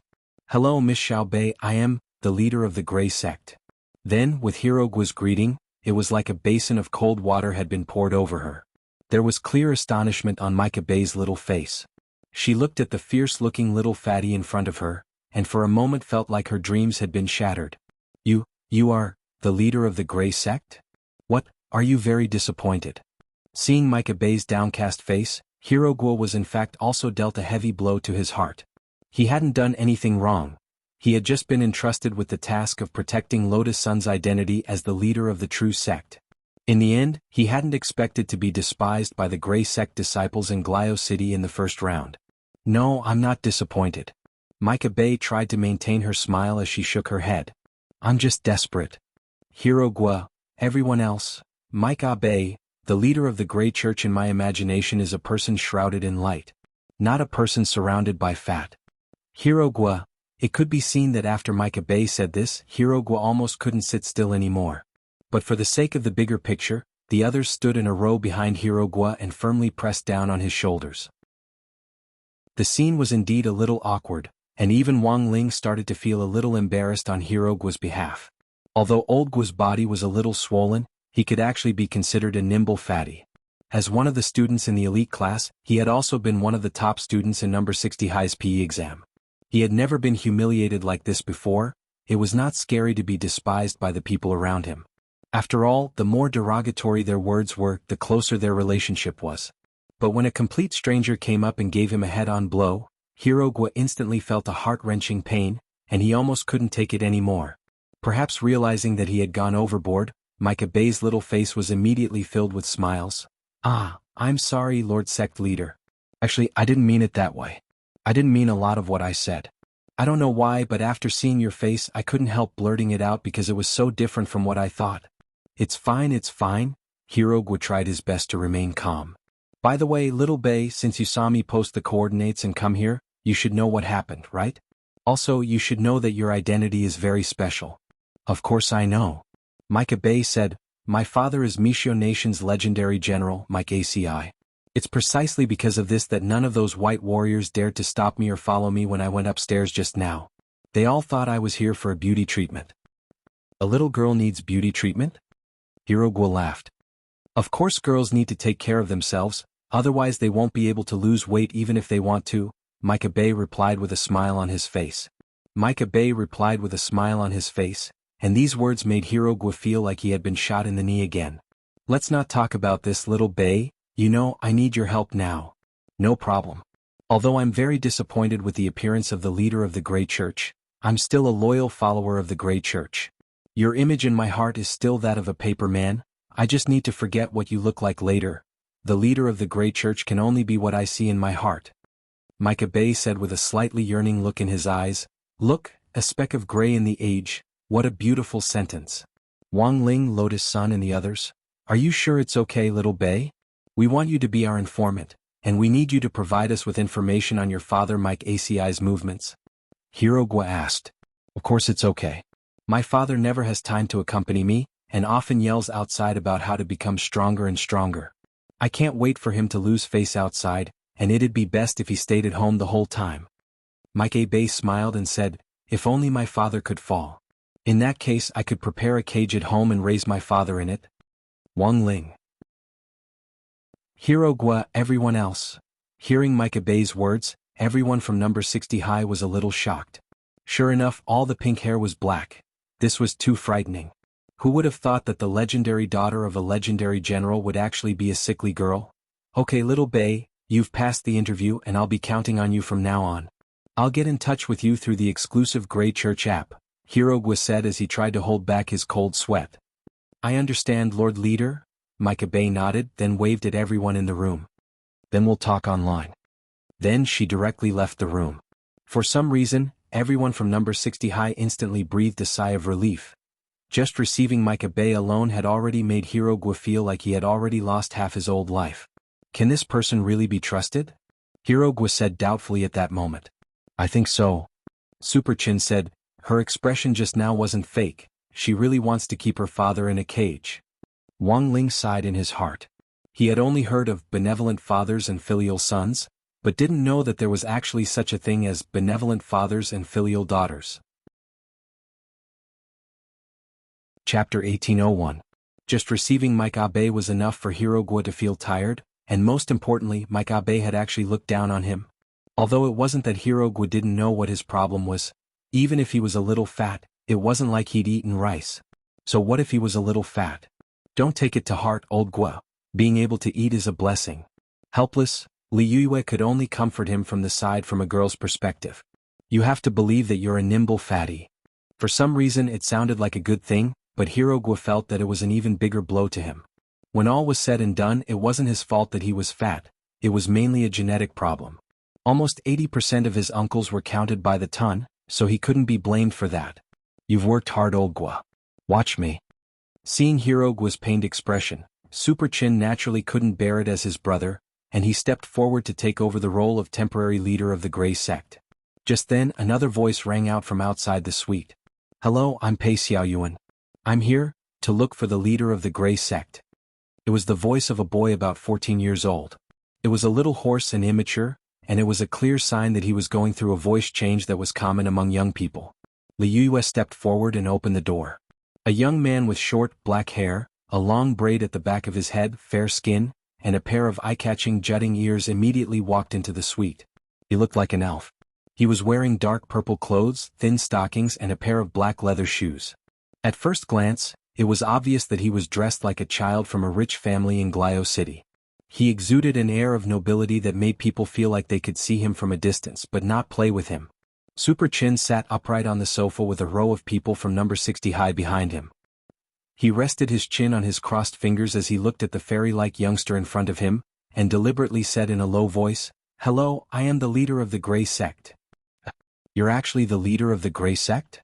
Like Mike Abe, after learning that Super Chin was the leader of the Grey Sect, Pei Xiaoyuan's slightly surprised little face turned a little disappointed. What? Are you disappointed to see that the Grey Church's leader is a man? Do you think the leader of the Grey Church is a big sister and want to have a passionate relationship with him? Super Chin said. Super Chin had casually made it up, but in the end, Pei Xiaoyuan's face and ears turned red on the spot as Super Chin's words struck him in the heart. No way. I don't want to date the leader of the Grey Church. I have no intention of pursuing her. Pei Xiaoyuan anxiously refuted. Everyone at number 60 high, including Wang Ling, was instantly struck by this reaction. Even Lotus Sun, who was secretly observing from her room, slapped her face as she was equally shaken. *CK. Look at this reaction. As expected, he wanted to date the leader of the Grey Church. Super Chin just didn't want to repeat Hirogwa's mistake, so the moment the youngster entered the room, he decided to strike first. In the end, he hadn't expected his unintentional action to directly hit the youngster in the head. At such a young age, instead of studying properly, you only know how to think of such nonsense. Have you fully developed yet? You only want to date an older girl? Super Chin laughed. Little friend, studying properly is the right thing to do now. There's no future if you mature too early. If you do this, your father will be very disappointed. If he wants to be disappointed, then let him be. I can't wait for him to be more disappointed. Pei Xiaoyuan said unhappily, that guy doesn't stay home all day. That's why I've decided to date a woman, marry her, and secretly have children to amaze him. Once he has grandchildren, I'm afraid he won't have time to work. That way he can stay at home all day and help me take care of the kids. Pei Xiaoyuan gnashed his teeth and said, I've always fantasized that one day, I'll be able to lock my father in a cage with my own hands. He has no idea how hard life is for me and my mom. Everyone at number 60 high sucked in a cold breath when they heard this. Why were kids nowadays so extreme? This was already the second time, wasn't it? Why did they like to lock their father in a cage at the slightest provocation? In fact, after Micah Bay and Pei Xiaoyuan's second time, Wang Muyu actually had a similar idea, but unfortunately he felt that given his current strength he wouldn't be able to beat Wang Ling at all. Forget locking his dad in a cage, it was already pretty good that he hadn't been sent here. Wang Ling, classmate Xiaoyuan, what you're doing is definitely wrong. If you want to make things difficult for your father, you just need to carry out our Grey Sect's missions in secret, Super Chin said. From your description, your father is obsessed with work all day, so he should be a big shot, right? What big shot? He's just a team leader in the Heavenly Dao Alliance. Pei Xiaoyuan spread his hands. Hearing this, the expressions of everyone at number 60 high instantly changed. The first one who came was Mike Abe, the daughter of General Mike ACI. The current Pei Xiaoyuan was actually the son of a team leader in the Heavenly Dao Alliance. How did they manage to develop two such excellent spies for a single set of coordinates? It was hard for everyone at number 60 high to believe that this was actually true. Everything was going too smoothly, as if the gods were helping them. Lotus Sun was also a little bewildered in her room. Her initial suspicion was that it was very likely that this senior called Qin Zong had sent a wave of luck in their direction. and this was the legendary purple chi from the east. But it was very obvious that Pei Luoqi was very secretive about the nature of his work, so Pei Xiaoyuan had no idea what on earth Pei Luoqi did. Pei Xiaoyuan gave a wry smile helplessly and said, "I don't know what my dad is doing in that strange organization. How can he be so happy as a team leader? Isn't it just collecting homework?" Everyone at number 60 high. Hearing this, Wang Ling couldn't help a drop of cold sweat running down his forehead. Collecting homework was fine. Given the nature of the Heavenly Tao Alliance's work, collecting homework probably meant that they were collecting heads. "Then do you think there's been anything unusual about your father recently?" At that moment, Super Chin asked. "It doesn't matter how small the information is." Pei Xiaoyuan thought carefully for a bit, then said, "That's right. I remember, it doesn't seem right. I don't know if it has anything to do with my father." "Let's hear it first." Super Chin smiled. "It's like this. I noticed that every time my father left home, the Pope of St. Peter's Cathedral will come to my house to preach." "Preach?" "Yes." Pei Xiaoyuan nodded and said, "The Grand Pontiff said that my father is not at home all day because there are evil spirits in the house. That's why I brought the cross and holy water over. Every time, I had to work with my mom for a long time before I could use it." The number 60 high team. Chapter 1802. After chatting for another 10 minutes or so, Pei Xiaoyuan left. He had left to the consolation of the people from number 60 high school, even though even he himself hadn't realized what had happened. After receiving the message to go back and await further instructions, Super Chin gave Pei Xiaoyuan another signature from the leader of the Grey Sect, who was so happy that he almost fainted. The truth was that this signature had been signed by Wang Ling, and had nothing to do with Lotus Sun and Super Chin. "Why are you looking at me, Lingzi? Think about it, Boss Lotus Sun was in her room just now, how could she have signed it? Otherwise, everything would have been exposed. You secretly signed the one she gave you. This plan is simply perfect." Super Chin gave him a thumbs up and grinned. "Also, it's not like you don't know that Boss Lotus Sun has been imitating your handwriting all along. On the surface, there's actually no difference between her signature and yours. Apart from the few of us, no one will be able to tell. Don't worry." "Wang Ling, no difference?" Of course there was, and there was a big difference. Pei Xiaoyuan's father was the leader of Team 1 of the Heavenly Tao Alliance, and his family was so close to the Great Pope. Wang Ling didn't know if the cross and the so-called holy water would work. But this signature of his could really exorcise demons and ward off evil, and it was extremely lethal. "I'm really sorry to trouble you this time. Madame Lavin has already sent us the information on the variety competition. Now let's discuss how to deal with it." At that moment, Lotus Sun came out of her room and said this, her face red to her ears. From far away in the suite, she had heard Super Chin say in front of everyone that she had imitated Wang Ling's handwriting. This was tantamount to a public execution, and she was so embarrassed that she just wanted to find a hole to crawl into. She had no choice but to open the door and change the subject to discuss the variety competition. If he allowed this group of old men to continue expanding the topic, it might really get out of hand later on. Elsewhere, Pei Xiaoyuan's heart blossomed with joy when he received Wang Ling's signature from the leader of the Grey Sect. He never thought that the leader of the Grey Sect, who looked like a boorish old man, would actually sign such a delicate name. Sure enough, the Grey Sect was a place where cultured people gathered. Ever since he was young, Pei Xiaoyuan had loved Chinese culture, especially Chinese characters. He felt that they were the most beautiful characters in the world. During the conversation in the suite just now, he had spoken in Mandarin. Although he wasn't very fluent and had a very thick accent, it was clear from the conversation that this group of Huaxiao people at least understood him. "Young master." Downstairs, surrounded by several white warriors, Pei Xiaoyuan got back into his black MPV. The butler had been waiting for a long time. "I'm done. Let's go home now." Pei Xiaoyuan was in a good mood. When he returned to the bungalow he lived in, he saw the pair of boots of the Great Pope at the entrance. As usual, he could hear the sounds of chanting coming from the house. Ha, ha, ha, Hallelujah. Although Pei Xiaoyuan didn't know why the voice sounded so urgent, he didn't take it to heart. It was very tiring for the Great Pope to come to their house to exorcise demons, so it was normal for him to be short of oxygen when he was reading from the Holy Book. As usual, he returned to his room and obediently locked the door from the inside. He opened his little drawer and put the signature of the Grey Sect's leader into it. When Pei Luoqi got home, the first thing he saw was his wife fainted in the bedroom. She had an ugly expression on her face and was in a daze. On the other side was the Great Pope, whose clothes were disheveled. In that instant, Pei Luoqi's mind went blank. He didn't know what on earth had happened for something like this to actually happen. As the leader of Team 1 of the Heavenly Tao Alliance, Pei Luoqi did his best to suppress his emotions and calm his mind.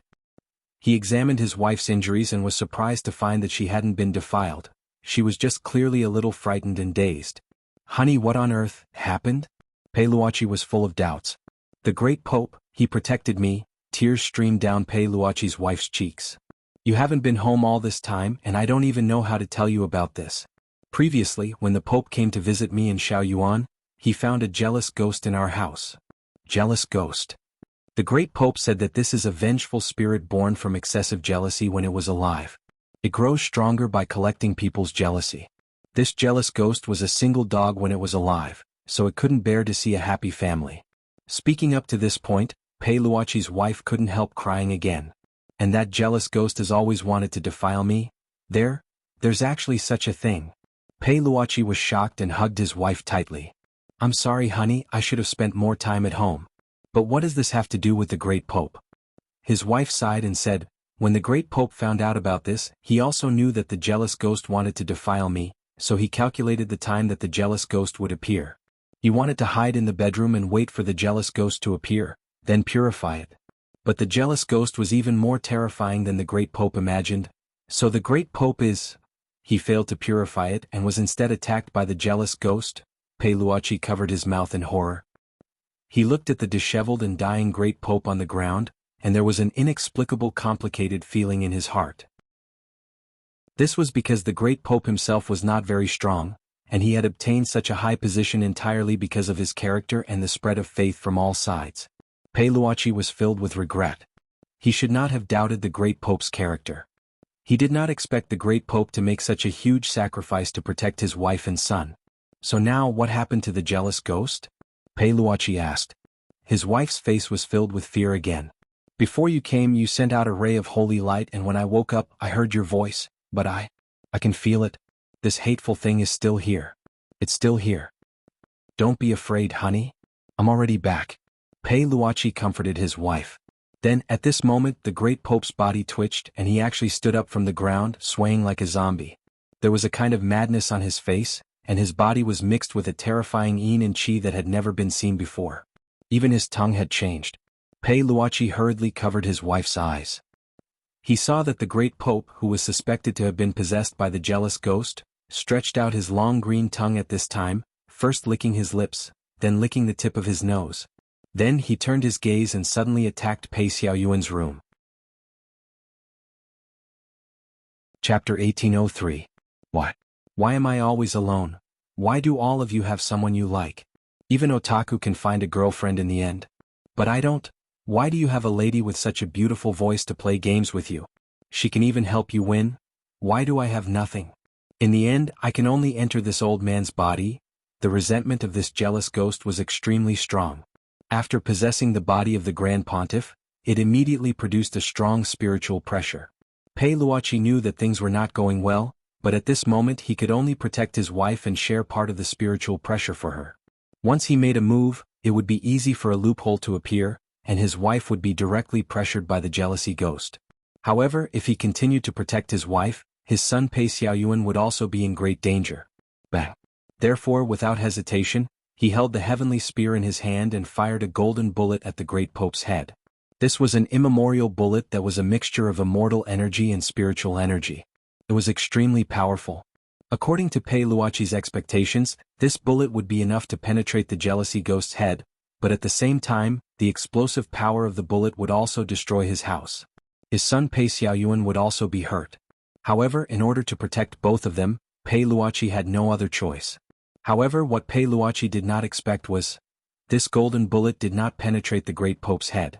Instead, it was blocked by a condensed black resentment at the back of his head.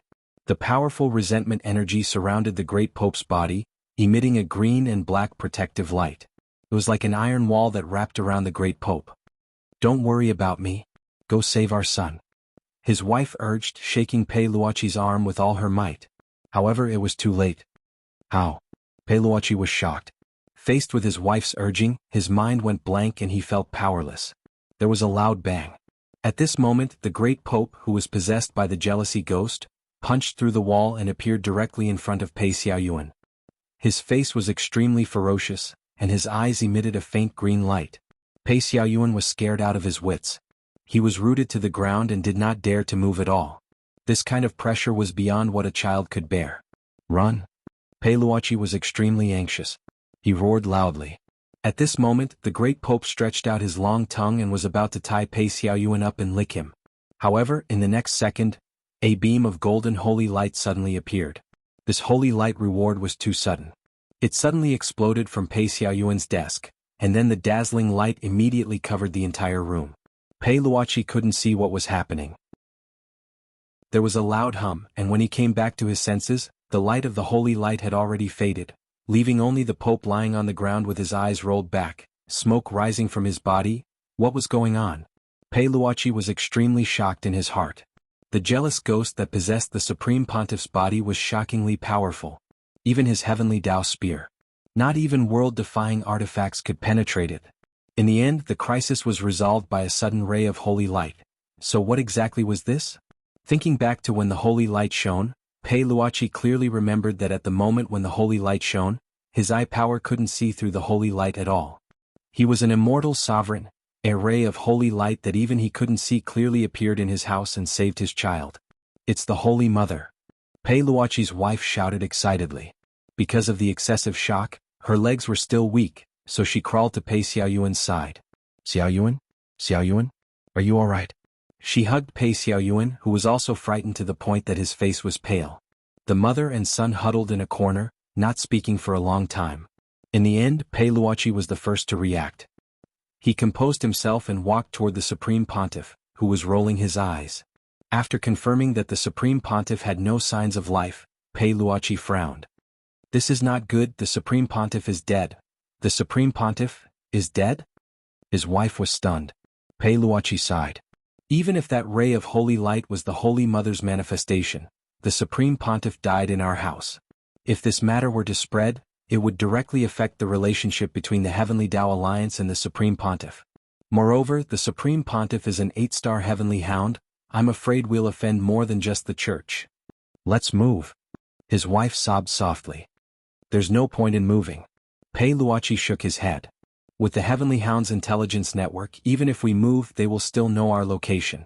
Moreover, acting rashly now will only arouse suspicion. He sighed. Outside, he was the team leader of the Heavenly Tao Alliance's first team. But when he returned home, he was the family head that protected this small world. Facing his wife and child, Pei Luoqi had no other choice. He half-squatted down and hugged his wife and son, Pei Xiaoyuan. He comforted them. Next, our family will have to go through this together. I hope that you can trust me unconditionally. This is a hurdle and we have to get through it now. Then what should we do now? Pei Luoqi's wife asked. Next, I want you to think of a way to clean up the house. Don't leave any clues or evidence behind. At the same time, don't tell anyone that the Supreme Pontiff came to our house, Pei Luoqi said bitterly. He then looked at the Supreme Pontiff's corpse on the ground.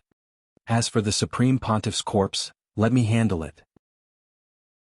Now, not only do I have to put aside the relationship between our family and the Supreme Pontiff, I also have to put aside the relationship between the Heavenly Tao Alliance and the Church. For Pei Luoqi, this was a huge accident. Everything seemed to have happened suddenly. The Supreme Pontiff's death was a huge bomb.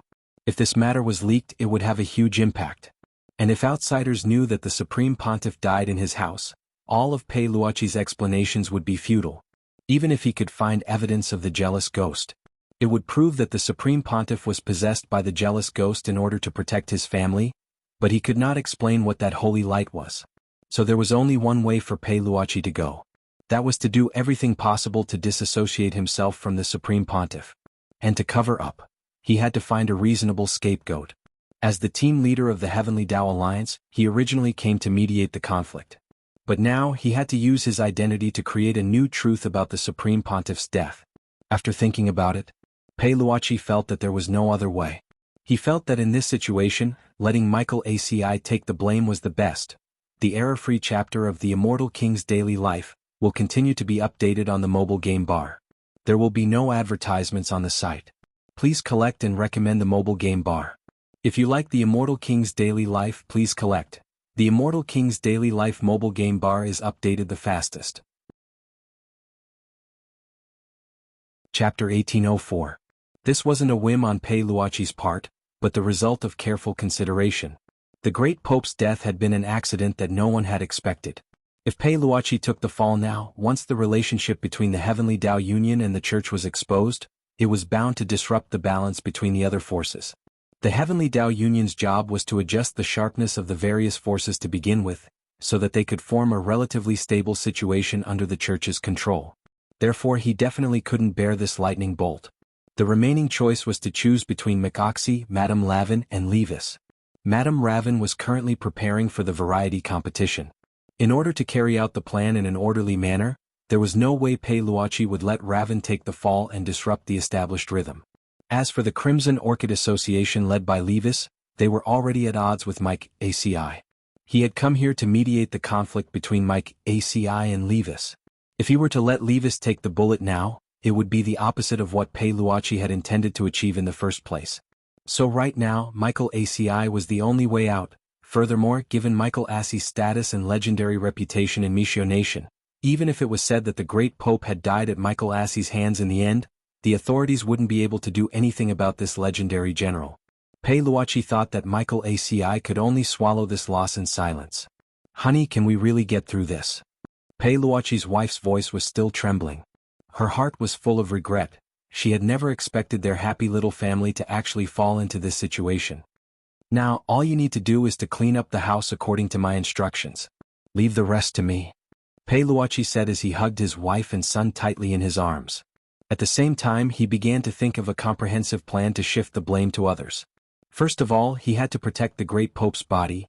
At the very least, he had to delay the great Pope's death, and keep his blood circulating for a period of time to create the illusion that he was still alive. Of course, such a method was impossible to achieve under normal circumstances, but it was not difficult for cultivators of high realms. That night, on the cliff of Proud Wind Mountain in Glio City, this legendary general of Mishio Nation, Mike ACI, was sitting cross-legged. His consciousness was linked to the sky as he conversed with his friend from a distance. Such a stream of consciousness conversation would not be disturbed by outsiders, nor would it be recorded. It was a very safe method of conversation. "I really don't know what the great Pope is thinking. A mafia organization like the Crimson Orchid Society is completely unreliable. I, Michael ACI, have never suffered such humiliation. If he wasn't the Supreme Pontiff, I would have exterminated him as well." Michael ACI communicated telepathically. A burst of slightly aged laughter came from the other side. Right now, the two other legendary generals of Mishio Nation were talking to Maishi, Admiral Meng Qi of the Navy and Admiral Lai Kong of the Air Force. Marine Admiral Meng Qi quickly laughed after hearing the words. "Mike, you don't know this. For the Crimson Orchid Association to be able to be so arrogant in a place like Glio City for so many years, they naturally had some connections with the Church. It's fine if you just say it. After all, the great Pope's identity is extraordinary." Michael ACI sighed. "Just because he's the great master of a Yuan Venerate, he can do whatever he wants?" Admiral Lai Kong also laughed. "Of course he can do whatever he wants if he's the great master. But you have to be careful, Michael. You can't speak carelessly about killing the great Pope. If you mess up your relationship with the Yuan Venerates in the future, it won't be worth it." "I know, but after this I'm going to make Levis regret it," Michael ACI said sinisterly. As Meng Qi and Lai Kong had said, because of the interference of the Church and the Heavenly Tao Alliance, he could only give up on this operation to destroy the Crimson Orchid Association. But as a proud person, Michael ACI was always filled with hostility towards those who disrespected him. This time he could let Levis off for the time being for the sake of the Church. But after everything was over, Michael ACI had already decided that as a legendary general of Mishio Nation, he would impose a brand new sanction on Michael ACI. West Wind Castle in Glio City, Mishio Nation. This was one of Michael Assie's properties in Glio City, and every time he came to Glio City, he would choose to stay here. After talking to the other two generals, he felt a lot better, and immediately returned to West Wind Castle. His youngest daughter, Michael ACI, was still studying in Glio City, and usually lived in the castle. For an old father, when he was feeling extremely down, the greatest consolation was perhaps to be able to see his daughter by his side. When the gate to the castle's front courtyard opened, Michael ACI swaggered in, sword in hand. "Where's little Bay now?" he asked. The maid sweeping the floor bowed respectfully. Young miss is playing in the manor at the back. The head maid is standing guard by her side. All right. Michael ACI nodded. After learning about his daughter's location from the servants in West Wind Castle, Michael ACI made a shushing gesture, intending to sneak up from a small path. However, just as he approached the manor at the back, a strange murderous aura suddenly penetrated him from under the shade of a tree. Is it an assassin? Assassins would occasionally launch sneak attacks on the general's residence. Of course, Michael ACI knew that the assassin was not targeting him, but his daughter. As long as his daughter was kidnapped, he would have the right and authority to threaten him. Therefore, when Mikoasi wasn't by his side, he found a powerful chief made to serve Mikoasi at all times. She was specifically responsible for Mikoasi's safety. That was why when Michael ACI felt the murderous aura, his first reaction was that the assassin hiding behind the tree was to harm Michael ACI while he was on his way back. Little thing, your luck is too bad, you just happened to bump into me, Michael ACI sneered in his heart. Without the slightest hesitation, he pulled out his sword and aimed at the tree trunk. Swoosh! A large amount of blood spurted out from behind the tree trunk and splattered on the ground. After Mikoasi sheathed his sword, the assassin who was hiding behind the tree fell into a pool of blood. Michael ACI walked to the front of the tree expressionlessly, then turned the assassin over with his foot. When the assassin's face was revealed, Michael ACI's expression instantly changed. The Great Pontiff. The Great Pontiff. Why was he here? Michael's heart was filled with shock. He had just expressed his dissatisfaction with the Great Pontiff's decision to the other two generals and had even said that he wanted to kill the Great Pontiff. Now, the Great Pontiff had really died by his sword. If the Yuan Venerate knew about this, he would definitely be in deep trouble. Michael ACI broke out in a cold sweat. He did not know why the Great Pontiff would appear here. But judging from the current situation, the Great Pontiff had been killed by him. His general sword had a very special sword mark that could not be deceived. There's no other way. Michael ACI's mind was racing as he tried his best to think of a way to disassociate himself from the Great Pontiff. Then he thought of a very suitable candidate to take the blame, Levis. Chapter 1805. Making a move against the church was something that Mikoasi had never imagined. Although he had talked about killing the great pope in his conversations with his friends, what an adult said and what they truly thought were often not the same. Mikoasi was well aware of the stakes involved. His attitude toward the great pope was perhaps the same as his old father's. Perhaps it was because of his old age and the fact that the great pope's style tended to be more moderate, which was why he was very different from Mikoasi. Mikoasi was dissatisfied with the great pope, and would occasionally say malicious things like, "You old thing, are you going to die or not?" But when he actually met the great pope, he was still very respectful. This was because the great pope was the great master of Michio's Yuan Venerate. He was loyal and devoted to his country, and followed the Yuan Venerate's lead. Although he was arrogant and conceited, he had never thought of usurping power. As a legendary general of Michio Nation, Mikoasi considered himself to be very professional, but he had never thought that he would actually walk down this path today. He had actually mistaken the great pope for an assassin who had broken into his West Wind ancient castle residence, and stabbed him to death. Mikoasi, who had never crumbled even when facing hundreds of thousands of enemy troops, instantly panicked and didn't know how he should face all this. If it was confirmed that he had something to do with the great pope's death, even if it was found that he had accidentally killed the great pope, the Yuan Venerate didn't intend to hold him responsible. But he would become the focus of the people's condemnation, and all the good reputation he had built up in his native cultivation country over the years would go down the drain. Of course, this wasn't the most frightening thing. He was more worried about his daughter, Mikoasi Abe. If something happened to him, his daughter would be implicated as well. Although the great pope's realm wasn't high, he still had a lot of loyal followers who he had built up over the years through faith. Abe. Don't worry, Dad absolutely won't let you be implicated. Mikoasi made up his mind at that moment. Sacrificing Levis was the only way now. He had no choice but to do so. At the same time, if Levis took the fall, he could legitimately dispatch troops to get rid of the Scarlet Orchid Association as well. When the time came, he could act first and report later, directly kill Levis and bury the truth.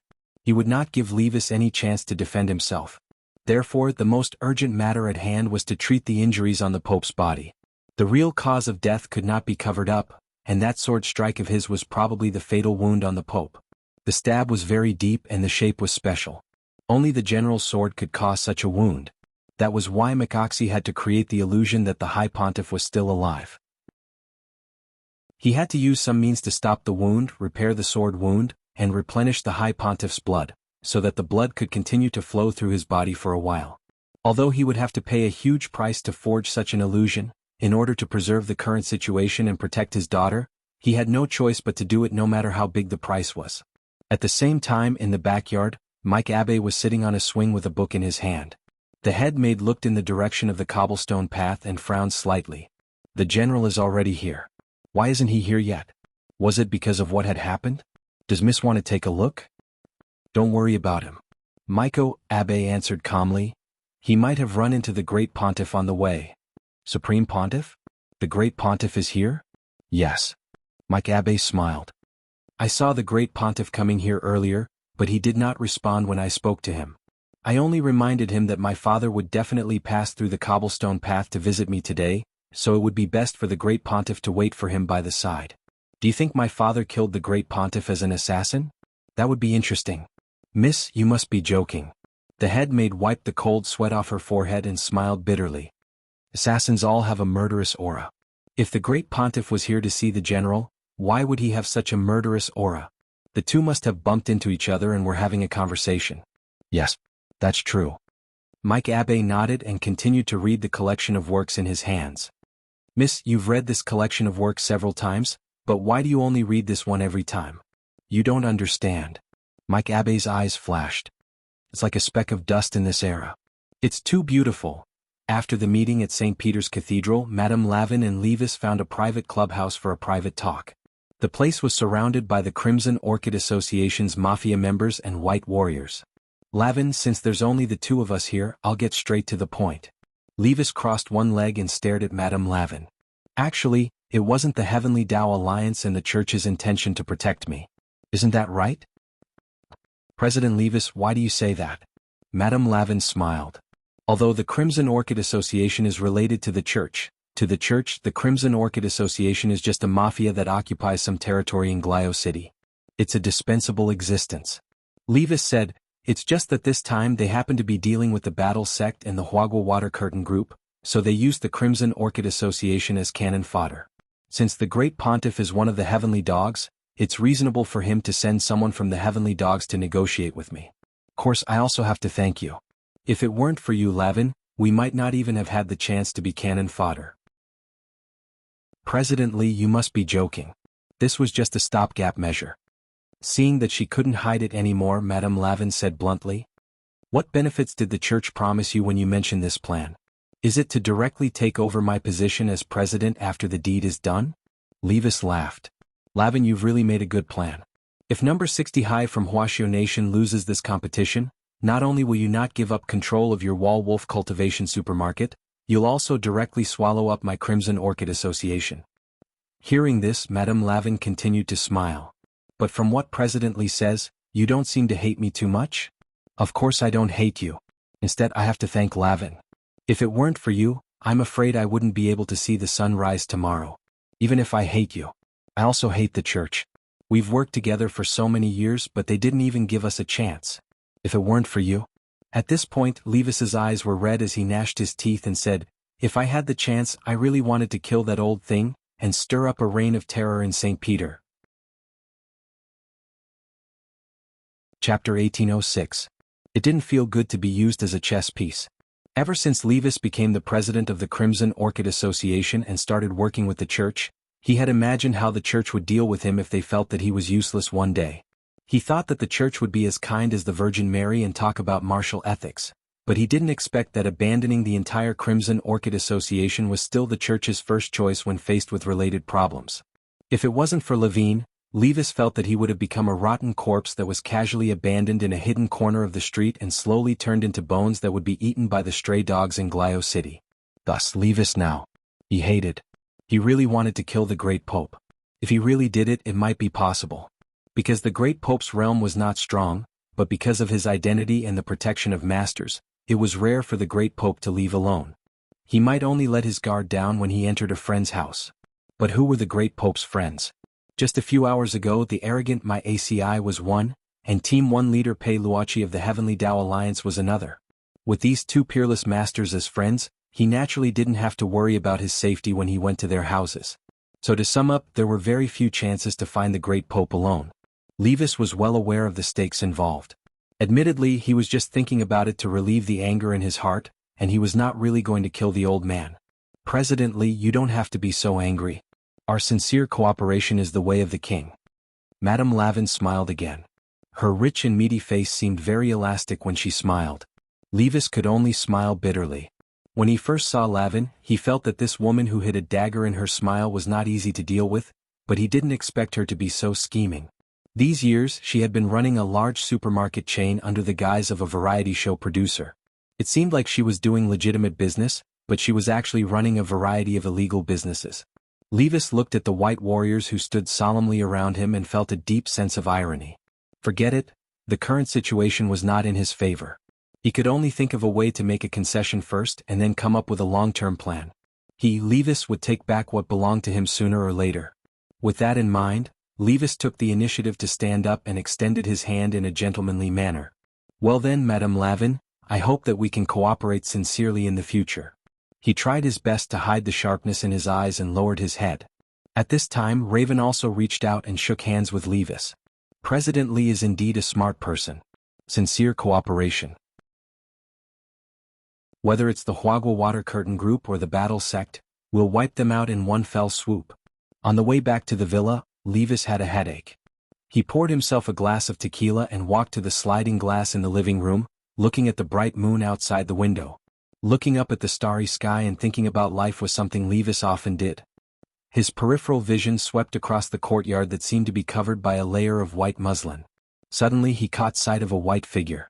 This white figure was hiding behind a shrub in the courtyard, as if he was ambushing something. The first thing he thought of was Raven's white warriors. This Lavin? Levis was so angry that he crushed the glass in his hand into powder. On the surface they said that they were cooperating sincerely, but in reality, they had sent a white warrior to follow him to his home to kill him? Levis was furious. He channeled spiritual power in his palm and condensed it into the shape of a blade. Then he threw it forward. Whoosh! The speed was so fast that the white warrior in front of him had no time to react. This small flying knife formed from spiritual power directly pierced through the white warrior's head. Levis was determined to kill and did not leave any leeway.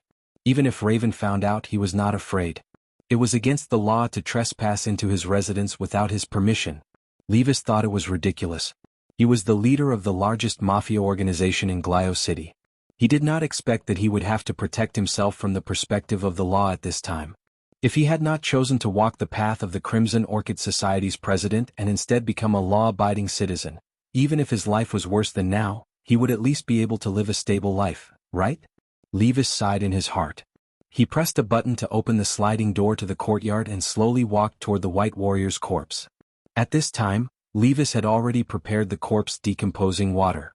This was one of the common methods of the mafia. It was to erase everything without leaving any traces after such an accident. Just as he was about to dump the corpse, he suddenly realized that the face of the corpse seemed a little familiar. Levis's mind went blank. Then he was completely stunned. This was the Great Sect Emperor? At this time his mind was like a thunderclap. And he could not figure out why the great Pope would appear in his courtyard in the clothes of a white warrior, but one thing was certain. He had already killed the great Pope. And he had used a flying knife formed from spiritual power to pierce through the head. As long as the spiritual power gene molecules were extracted during the autopsy and compared with his own, he would not be able to escape the punishment of a Yuan Venerate. How could this be? Levis took a few steps back and sat paralyzed on the ground. Even though he had seen his fair share of spectacles, and had even threatened to kill the worst old man in the church, Levis's mind was in a mess when the Grand Pontiff really died in front of him. He was at a loss as to what to do. There were too few people he could trust now. He could not trust the church, Lavin, Michael ACI, and the Heavenly Tao Union. They were all on the side of the great Pope. He was the weakest party, so he would not be able to frame them even if he wanted to. Moreover, his cultivation level was too low compared to the others. The key to framing someone was to make everything real. In other words, if the great Pope had died in the hands of those people, it would be very easy for them to frame him. However, it was simply unrealistic for him to turn the tables and shift the blame. What to do? At this time, only these three words were left in Levis's mind. He also did not know what to do. After sitting in a daze for a while, Levis could only think of one solution. That was to use the corpse of the great pope as a proof of allegiance and form an alliance with the Huagua Water Curtain Group and the Battle Sect.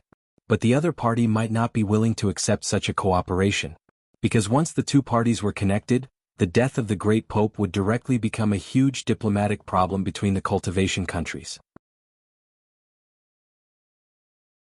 Chapter 1807. Defecting to the enemy midway was something Levis had never imagined. He didn't know if he was doing the right thing, but he analyzed the current situation. Given that he couldn't trust Michael ACI Raven and the church that had wanted to separate him from the very beginning, working with Huagua Water Curtain Group and Battle Sect seemed to be the only correct path. As for framing number 60 high, Levis felt that he didn't have the ability to cover all aspects at the moment. Furthermore, he didn't have the ability to make the already dead great pope fall back into that state of suspended animation.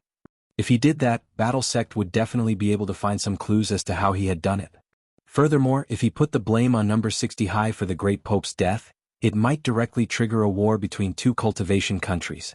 This was also one of the paths that Levis had never considered. Although he had used the truck driver to frame the eldest miss of Huagua Water Curtain Group for his subordinate Mei Li's death, in the end, it was just a small matter. If one Mei Li fell, thousands of Mei Lis would rise again, but the great pope was different. He was the backbone of faith in Michio, a huge cultivation country. If he collapsed, the consequences would be very hard to predict.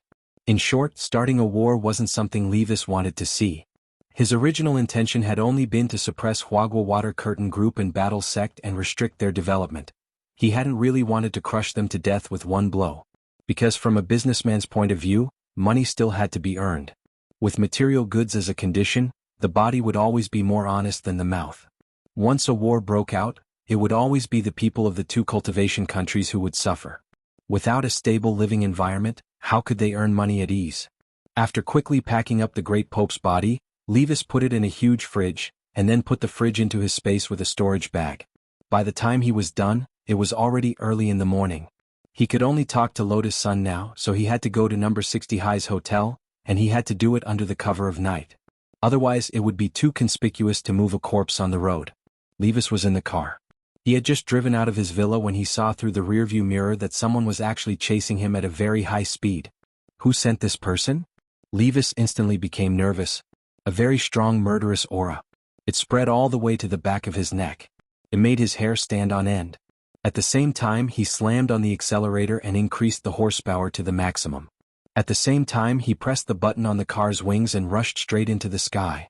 However, the person chasing him did not give up and directly took out his spiritual sword and followed behind him. Only then did Levis realize that there was more than one person chasing him.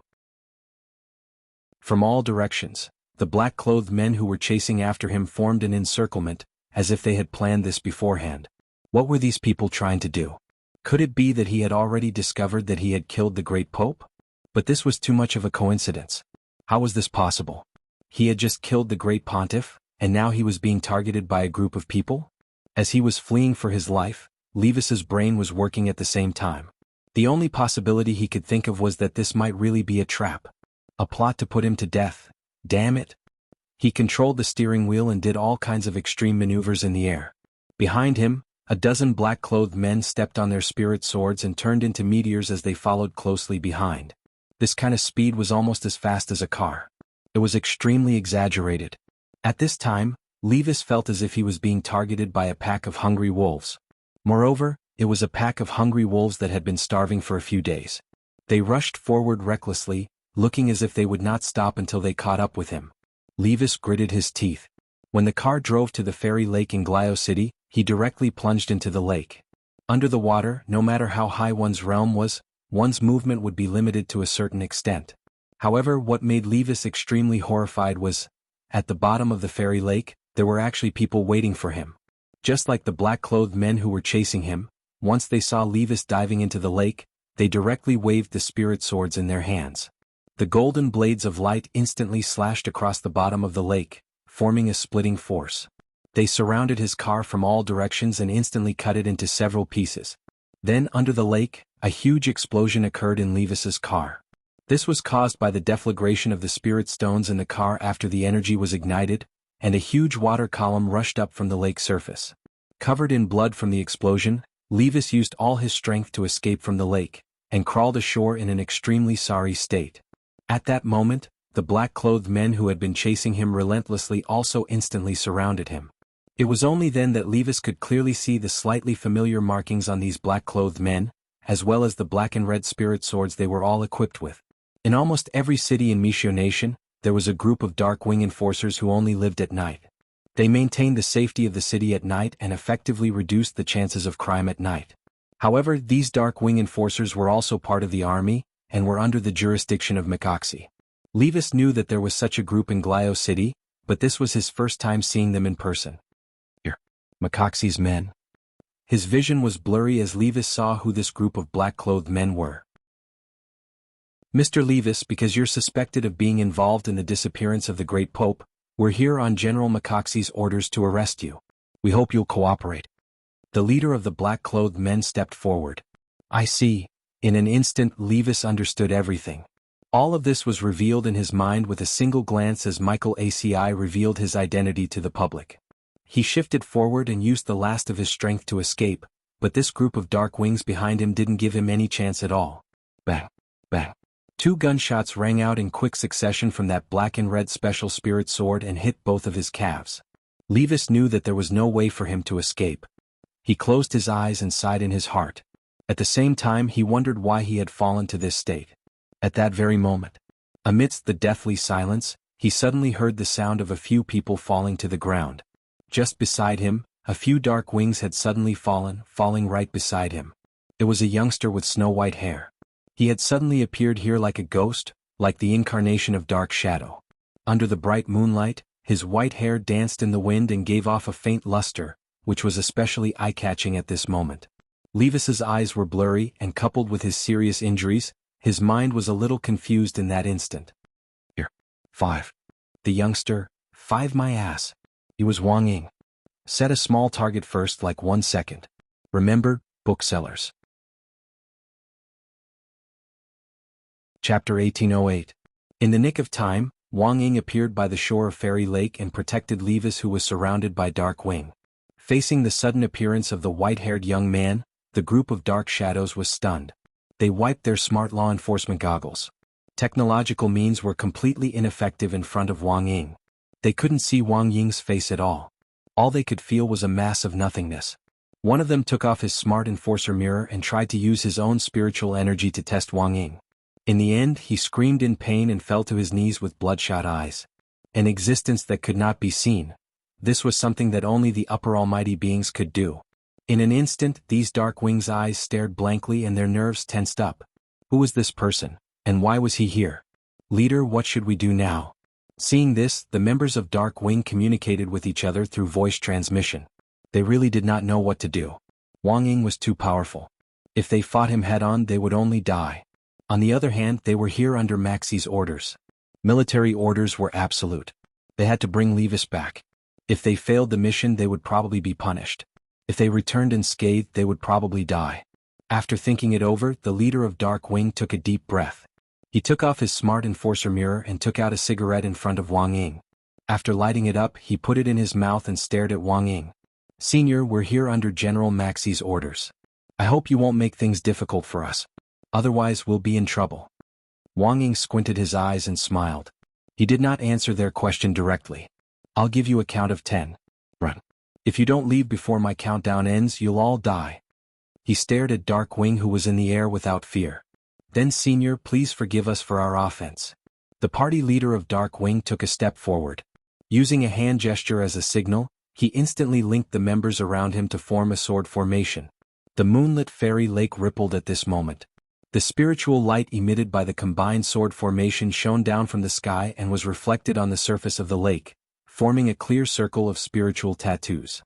He didn't believe that Wang Ying would really attack them.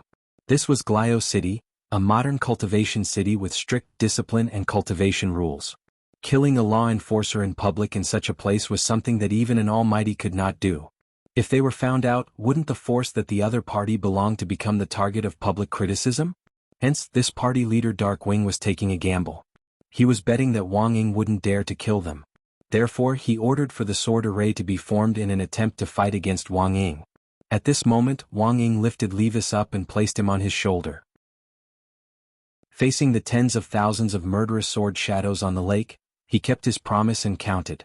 10, 9, 8. From the beginning to the end he maintained his smile. It was the kind of relaxed demeanor that exuded a terrifying pressure at the same time. With every number he counted, Dark Wing could feel a terrifying bloodlust surging up his spine. 7, 6, 5. Wang Ying was still counting down. Everyone was stunned as the countdown rang out like the Grim Reaper's bell. Wang Ying clearly hadn't made any moves yet, but as the countdown rang out, it was as if they could see the virtual image of a black-robed Grim Reaper behind the youngster. It was a humanoid skeletal creature, tall and awe-inspiring and as white as jade. Its eye sockets were filled with arrogance and indifference, and it had the power to despise everything. This was Wang Ying's Dharma spirit. Completely different from Wang Ling's cosmic wisdom and extreme gentleness, this was a war machine worthy of its name. Kill. Terrifying. Heartless. This was the synonym for Wang Ying's Dharma spirit. For a moment, Fairy Lake was dead silent. Wang Ying hadn't even moved when this Dharma spirit appeared, but cracks immediately appeared in the sword array that had just been formed in the air. It had been directly shattered by this aura, and this Dark Wing was so shocked that he couldn't speak. Quick, run. Just as Wang Ying was about to count down to the last 3, the Dark Wing team leader instantly roared as if he had woken up from a nightmare. He realized that this wasn't an existence they could contend with, it was a super-dimensional power that surpassed their understanding. This resolute killing intent forced this Dark Wing team leader to make the decision to retreat after Wang Ying counted down to 3. He would rather take the blame himself than watch his young teammates die with him. How boring. Wang Ying secretly snorted. He had thought that these people were tough, but he had still scared them off. But the truth was that even if he did make a move, he would be careful not to take their lives. Even if he accidentally beat them to the brink of death, he would still think of a way to save them. Seeing that everyone had retreated, Wang Ying teleported and brought them to a safe place in an instant. Right after that he smacked Levis's butt. You wake up, stop pretending. Levis immediately opened his eyes. Wang Ying threw Levis down, and only then did Levis realize that he was at the top of the Star Tower. Thank you for saving me, Senior. He bowed to Wang Ying. While Wang Ying was confronting the group of Dark Wings, Levis realized that his wounds had all healed. Wang Ying had used a healing spell to heal them. This healing speed was faster than going to the hospital, and it required a large amount of spiritual energy to be used in a short period of time. But it was obvious that this spiritual energy was only a drop in the ocean for Wang Ying. It was not worth mentioning. Levis immediately determined that the person who had saved him was the immemorial being that had been mentioned in the intelligence report. According to the intelligence report, there were at least a dozen immemorial beings in the battle sect. Levis didn't know which one Wang Ying was currently. Senior, are you the Eternal One? Levis asked. Wang Ying smirked. You seem to know a lot. In reality, Wang Ying was extremely disdainful. He did not care about any Eternal One at all.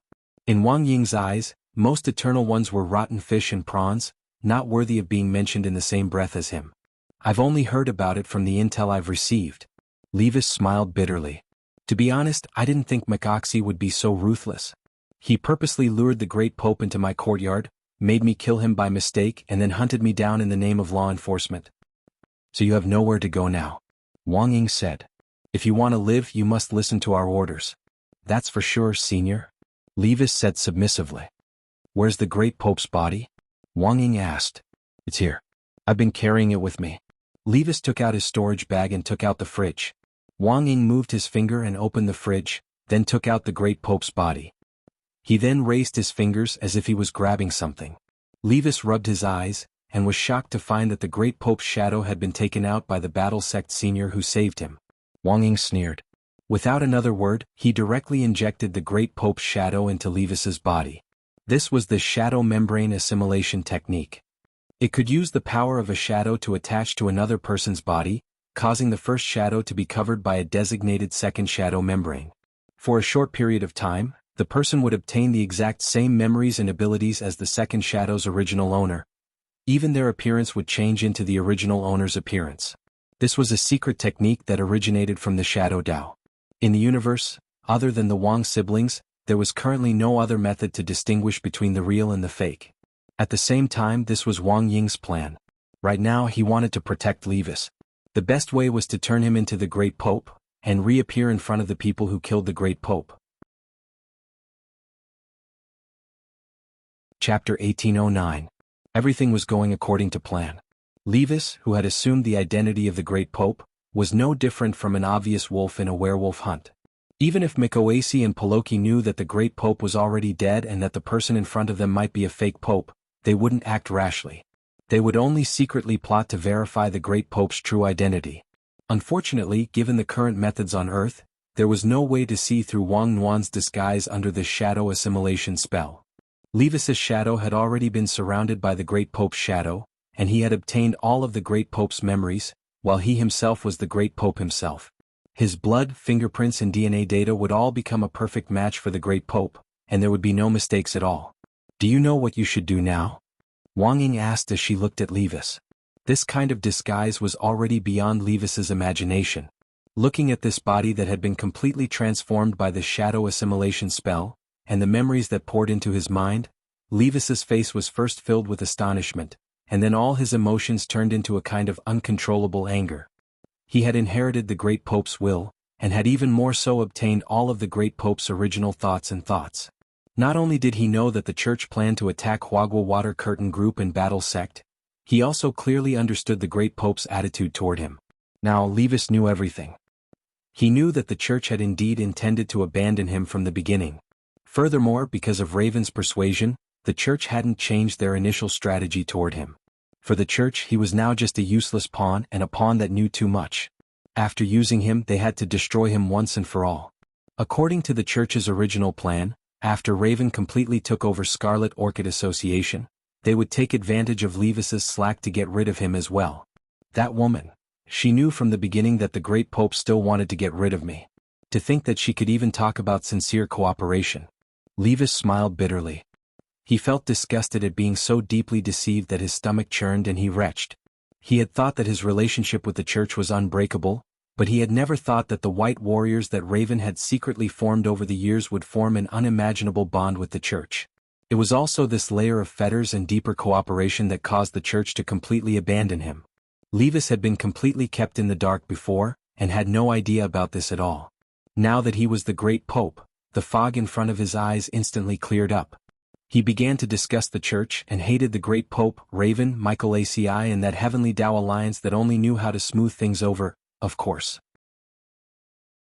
What made him even more disgusted was Heavenly Dog, who had been plotting behind the scenes. Even the great Pope was one of the leading members of the Tengu. The infiltration of this organization and the influence it would bring in the future were immeasurable. At this moment, Levis looked at Wang Ying.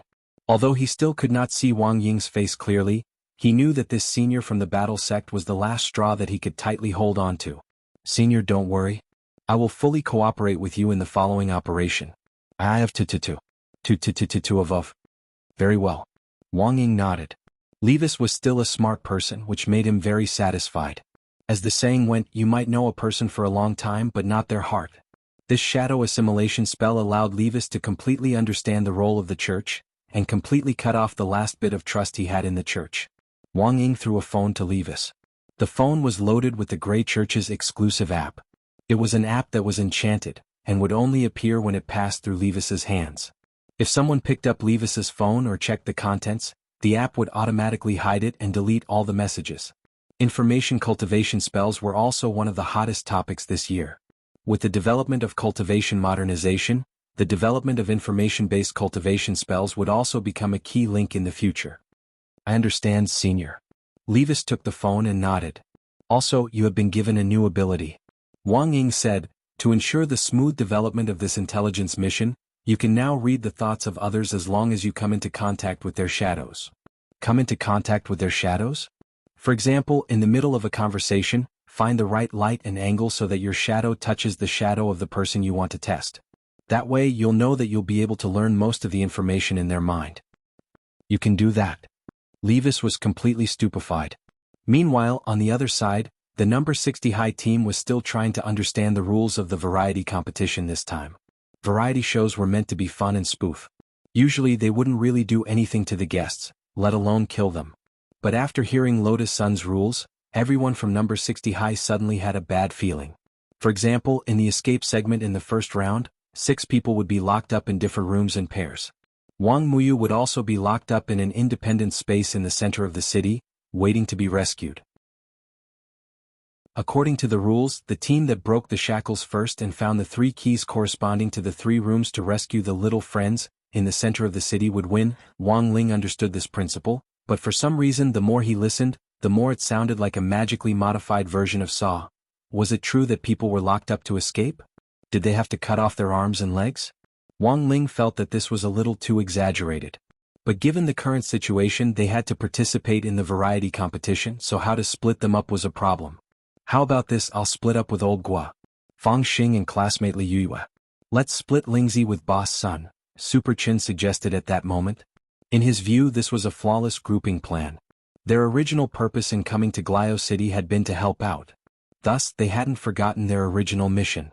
Lotus Sun hadn't expected Super Chin to actually be so awesome, and was instantly moved to tears.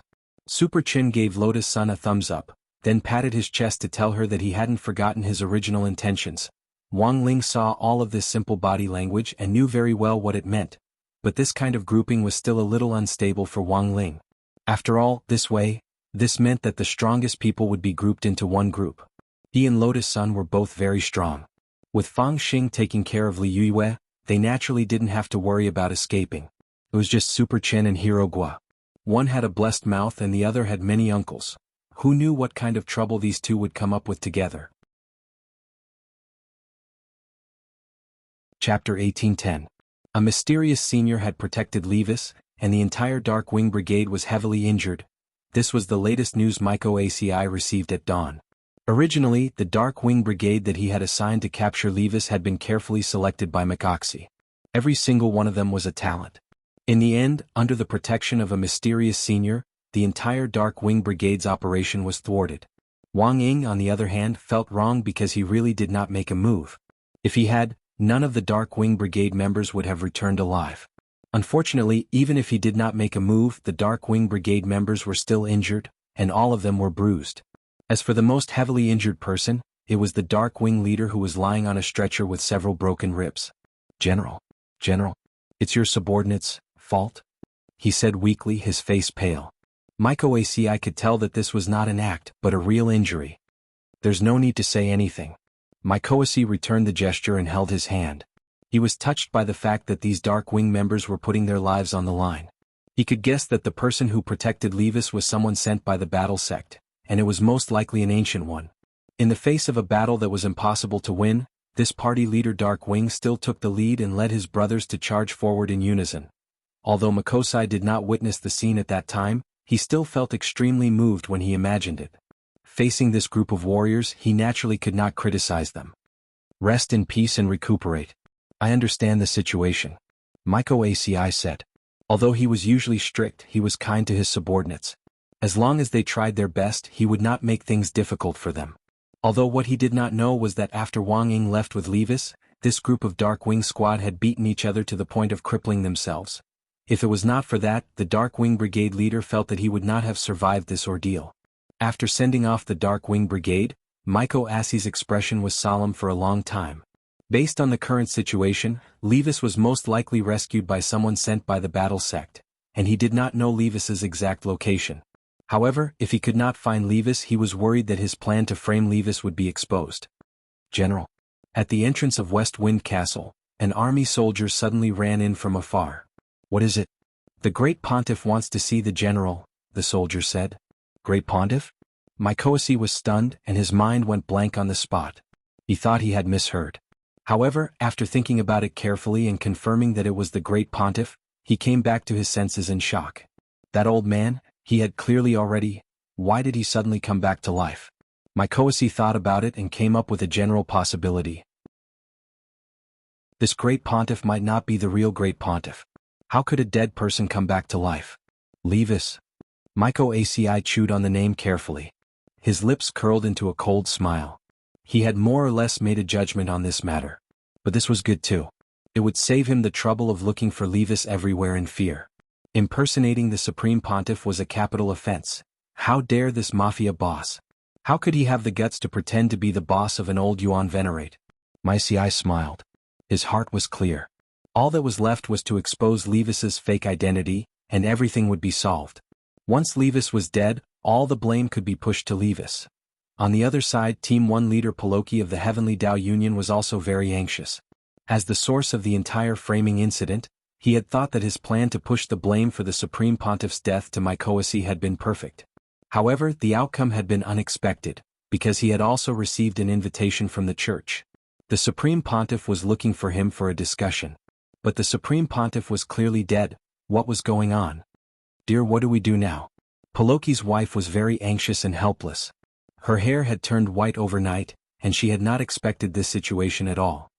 "I suspect that Mykoasi already guessed that this was a framing. That's why he set this up." Paloki frowned. "How could a dead person come back to life? Then what should we do now?" "It's better to bide our time," Paloki said. "If I'm not wrong, this Supreme Pontiff is a fake one. It's very likely that Mykoasi found someone to impersonate him. He wants to test our reaction. If I show too much shock when I see the Supreme Pontiff, I will definitely be exposed. But I have to go now." "Everything will be fine, right?" "Yes, everything will be fine." Paloki sighed endlessly in his heart as he did his best to comfort his wife. "Don't worry, I won't show any flaws. As long as I firmly believe that this fake Supreme Pontiff is the real Supreme Pontiff, there won't be a problem. Of course, if this matter doesn't end well in the end, there's only one last step left." He didn't continue. Because that was a very crazy and scary idea. In order to protect his family from being affected. As a last resort, he could only think of a way to make this fake Supreme Pontiff and Mykoasi perish together. At the same time, everyone at number 60 High also received new information from none other than Mykoasi's daughter, Micah Bay, and Paloki's son, Pei Xiaoyuan. The two of them didn't provide any substantial information, and only gave a simple description of the current atmosphere at home. Because of the Supreme Pontiff, the atmosphere on both sides seemed quite heavy. And almost all of this was within Wang Ling's calculations. In the room, Lotus Sun covered her small mouth slightly, her heart stunned. She had thought that she already had a comprehensive understanding of this teenager, but after this incident she felt that her understanding of Wang Ling had been renewed once again. It really wouldn't be an exaggeration to call Wang Ling Director Wang tonight. Now, the forces that had joined forces to deal with them in Benglio City were starting to suspect and bite each other. Although they didn't know what the final outcome would be, it would be too difficult for the other side to split their attention to deal with Huagua Water Curtain Group and Battle Sect while they were busy with their own affairs. If the hearts of the people weren't united, even if a plan was forcibly drawn up, it would definitely be full of loopholes. In fact, even Wang Ling himself hadn't expected that with just a few arrangements, the other side's rhythm would be completely disrupted. So compared with these extremely weak forces, what gave Wang Ling a bigger headache now was the upcoming variety competition. After all, in the first round, he and Lotus Sunday, they would be locked up together. Chapter 1811. That morning, Lavin sent a group message to Mike Axie, Pei Luochi and Leaves on WeChat to briefly explain today's arrangements. In the end, it was as if the two of them had disappeared and didn't reply to her. But the plan still had to go ahead. Not replying for the time being didn't mean that Lavin would stop the rest of the plan. Every segment of the variety show challenge competition this time was a test of humanity. She wanted to make public the ugliness of those people from number 60 High, and more importantly, the ugliness of the eldest miss of Huagua Water Curtain Group. She didn't know what on earth had happened to Mike Axie, Pei Luochi and Leaves, but early in the morning the other representative of the Heavenly Tao Alliance, Jiao Yun, who was to play the role of a primary school student in this variety show challenge competition, punctually appeared in front of Lady Lavin, followed by a group of white warriors. Jiao Yun wasn't very tall. It was said that his body had stopped growing because he cultivated a special technique. He looked like a child but was in fact already an old monster. When he stood up he was about the same height as Wang Muyu. He wore a black one-piece work outfit, had long light blonde hair, and even had earrings in his ears. His eyes were bright and from a distance he looked like a little girl. "Lord Jiao Yun, I've been waiting for you for a long time." Lady Lavin stood up and warmly shook his hand. Jiao Yun looked at Madame Lavin's hand with disinterest. In the end, she only extended her index finger and touched her finger symbolically. She had quite the personality. "When will the operation begin?" Jiao Yun didn't say much and asked directly. "Very soon, Lord Jiao Yun. But before that, you need to change your image a little. To be honest, you don't look like a child at all." Lavin smiled. Lord Jiao Yun is playing the role of a primary school student this time, so his overall temperament is more like 1. I've already prepared the props and school uniform for Lord Jiu-yun. I hope Lord Jiu-yun can take off your accessories and hide your tattoo. Your hair. Don't touch my hair, Jiu-yun looked at Lavin and said firmly. I won't touch your hair.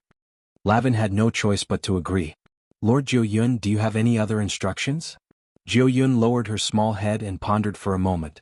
Then she raised her head and looked at Lavin. If I can't control myself during the challenge and make a killing move, you'll take care of it later, right? This, naturally. Lavin nodded her head. However, I hope that Lord Jiu-yun can control himself as much as possible. You can injure him but you must not kill him. I can only do my best. Jiu-yun said, I'm acting as an elementary school student, but I'm not really an elementary school student.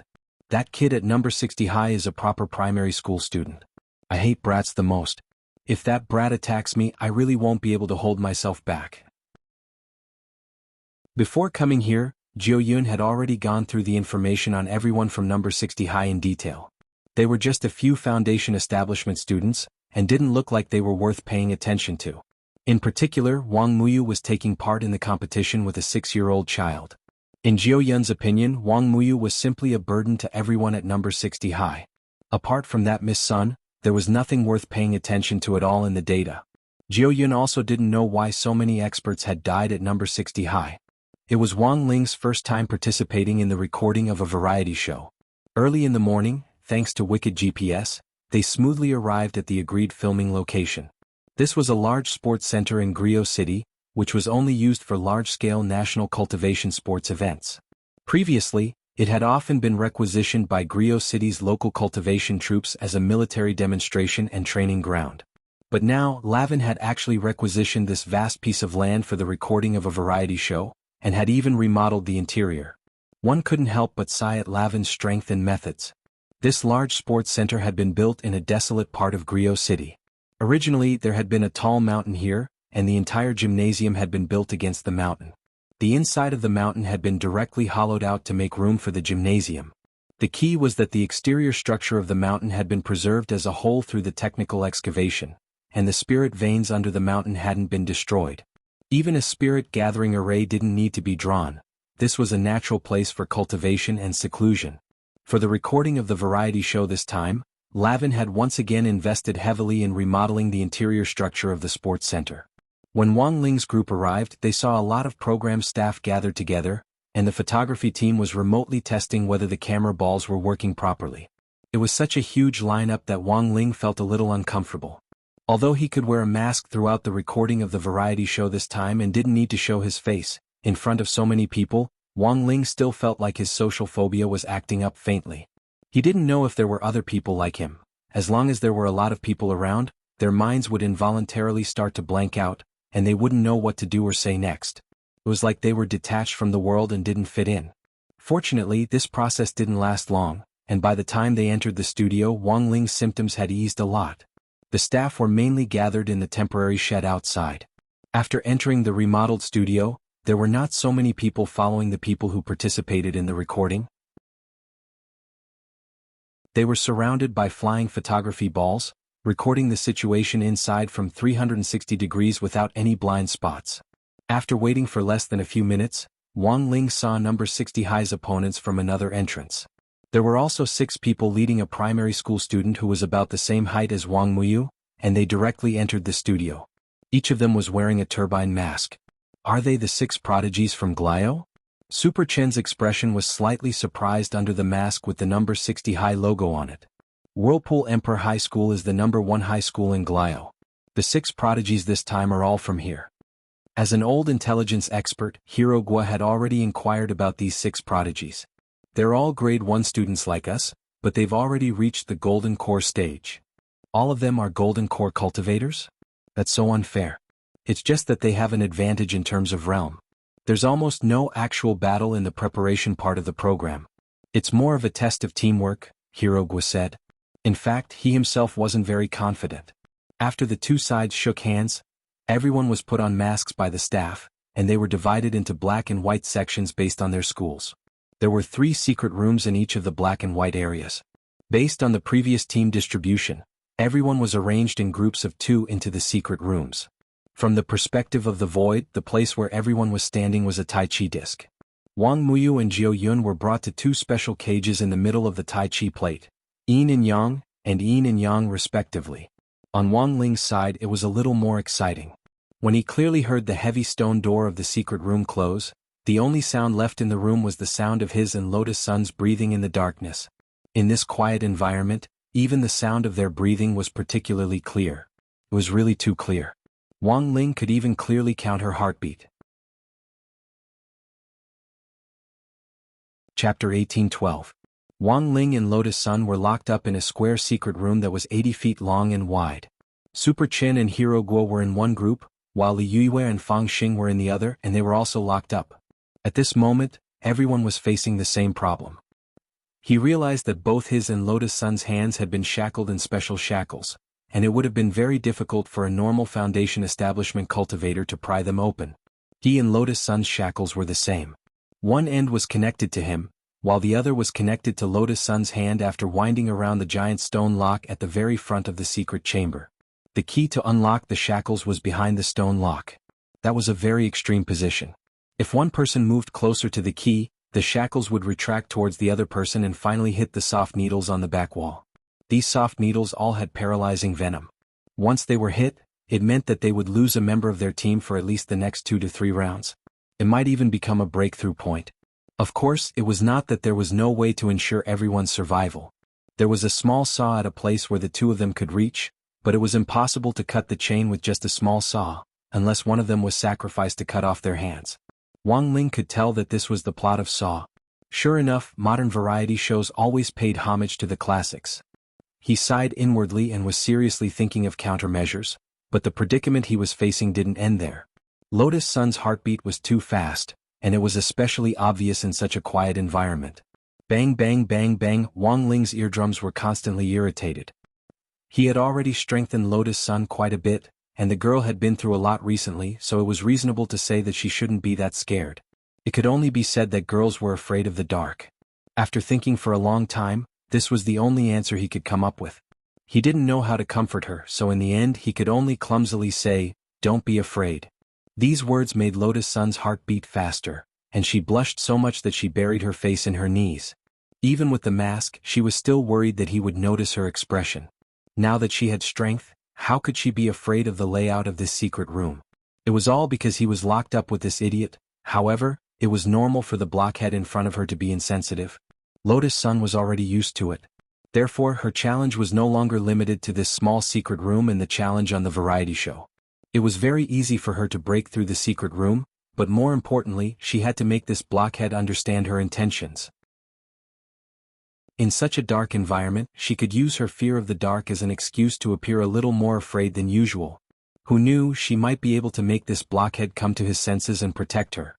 In that case, she would be able to get closer to Wang Ling. Thus, for Lotus Sun at present, she only had one mission, and that was to never let Wang Ling know that she wasn't afraid of the dark at all. As for the other side, for Wang Ling, his challenges were no longer limited to this small secret room and the challenge on the variety show. Breaking the secret room was very easy for him, but it was more important to keep a low profile. Even in such a dim environment, there were still so many camera balls surrounding them from all angles. Even if they were covered by masks, the variety show would still be broadcasted after the filming was completed. This was only the first segment. If he performed too well at this time, he would definitely be remembered by the audience. Participating in the variety show was already against the old Wang family's low-key strategy to begin with, so Wang Ling now only had one thought, and that was to appear as low-key and useless as possible, leaving everything to Lotus Sunday. But the problem was that he hadn't expected Lotus Sun to actually be afraid of the dark. There was no other way. In this situation, Wang Ling didn't want to do it himself, but he and Lotus Sun were now in the same boat, and someone had to come out and perform. Thus, Wang Ling suddenly thought of a way. He could use his fear of the dark as an excuse to hide in a corner and wait for Lotus Sun to make a move. According to scientific research, under extreme circumstances, people could stimulate their adrenal glands and thus need to break through. Being afraid of the dark was just a small problem. Wang Ling believed that given Lotus Sun's personality, she would definitely be able to overcome it in a short time. Thus, for Wang Ling now, he only had one mission, and that was to never let Lotus Sun know that he actually wasn't afraid of the dark. Lotus Sun buried her face in her knees for a long time.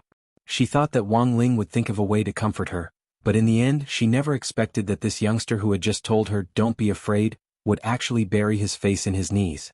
She was shocked. It turned out that Wang Ling was also afraid of the dark? This was something that Lotus Sun had never expected. But Wang Ling with his face buried in his knees was really cute. Out of the corner of her eye, Lotus Sun sized up the youngster who was in the same position as her, and her thoughts ran wild. She suddenly felt, in such a dark environment, staying with Wang Ling like this also seemed pretty good. It was impossible to struggle. She was now chained to a chain by Wang Ling. Perhaps her warmth and thoughts could be transmitted directly to this youngster's heart through this chain. At the same time, in a temporary recording shed set up outside the sports center, Madame Lavin and a group of cameramen who were manipulating camera balls with remote controls stared dumbfoundedly at the scene in front of them. The variety show had just started, and the most interesting part was the secret room where eldest Miss Sun was in. Both of them had actually buried their faces in their knees without moving at all. "Teacher Ma, what's going on? Why isn't the camera ball moving at all?" Madame Lavin asked a cameraman surnamed Ma. "Madam, this isn't a still image. Instead, those two really aren't moving at all." "Maybe they're afraid of the dark?" This cameraman smiled bitterly. "In theory, this is also a sign of tacit understanding, but there's nothing we can do about it in this situation. We can only let them find a breakthrough on their own." Madame Lavin had already suspected that there was a hidden expert among the number 60 high team. She had thought that through this segment she would be able to find out who the hidden expert was, and had focused most of her energy on Lotus Sun and Wang Ling's team. A woman's intuition told her that these two were the most likely suspects. But Madame Lavin had never expected them to actually be afraid of the dark. The show had just started, and they were already burying their faces in their knees like ostriches. "This old lady invited you here to perform, not to act cute. How could this be? Hurry up and think of something. We can't let them keep doing this. Think of a way to provoke them," Madame Lavin said. She didn't believe that these two would remain indifferent after she increased the intensity. Chapter 1813. Because this was a recorded variety competition, Lavin thought that all the dramatic changes were within his control. Before a variety show was edited, in order to enrich the elements, the guests would often be stimulated to give a lot of unexpected feedback, and finally the show would be more interesting and exciting through editing. There were even times when malicious editing techniques were used to create a topic of conversation. These were the unspoken rules of the industry. Compared with the indifferent number 60 high school students, the performance of the 6 great child prodigies in Maelstrom Emperor was incomparably brilliant. They were also trapped in a secret room in pairs, but these people used different methods to break free of the chains in front of them. As expected of the 6 top geniuses among the new students in Maelstrom Emperor, they can actually rely on their spirit roots to extract trace elements from the air and synthesize them into simple talisman materials. Cinnabar, yellow talismans, spirit water, and writing brush. In number 60 high school's first talisman class, it had actually been mentioned that these were the 4 basic materials for making talismans. However, there were times when it was impossible to have such a complete set of materials in an extreme environment, and they could only look for alternatives. Elemental powder, which could be condensed from trace elements extracted from the air, was the perfect material to replace cinnabar. In the absence of yellow talismans, one could also tear one's clothes into strips of cloth to replace the talismans. High-ranking almighty beings could even directly bite their fingertips to draw talismans on the rough ground or even in the air. This was because the spirit energy in their bodies was strong enough, and the spirit power in their blood was strong enough to replace specific spirit water. As for their fingers, they were ready-made materials to replace the shaft of a writing brush. Of course, there were also some people who would pull out their hair and use it to write. The methods used by the 6 people in Maelstrom Emperor were almost the same. They all wrote talismans to help them break free. The 2 people in Maelstrom Emperor's first secret room both had water spirit roots. Inside the secret room, they created a corrosive mist talisman that was harmless to the human body, but had a strong corrosive power on metal. Little by little, they increased the density of the mist, and the corrosive mist corroded the chains. This method was very slow, but it was effective enough. The show's production staff estimated that it would take about 2 hours for these 2 people to be completely free. The people locked up in Maelstrom Emperor's second secret room were gold and fire spirit roots, and the methods they used were even more amazing. They directly created a weapon-strengthening talisman to enchant and strengthen the metal saw next to them. They've actually mastered such a complicated strengthening method. Quite a number of the program producers were stunned when they saw the image on the camera. As long as he strengthened the metal saw to +6, he could easily saw through the chain. But this kind of strengthening depended on luck. If he failed even once in the middle, he would have to start from the beginning again. Therefore, the two of them took off their jackets and cut them into countless strips of cloth, looking as if they were ready to go all out. Thus, these two people took off their coats and cut them into countless strips as they prepared to go.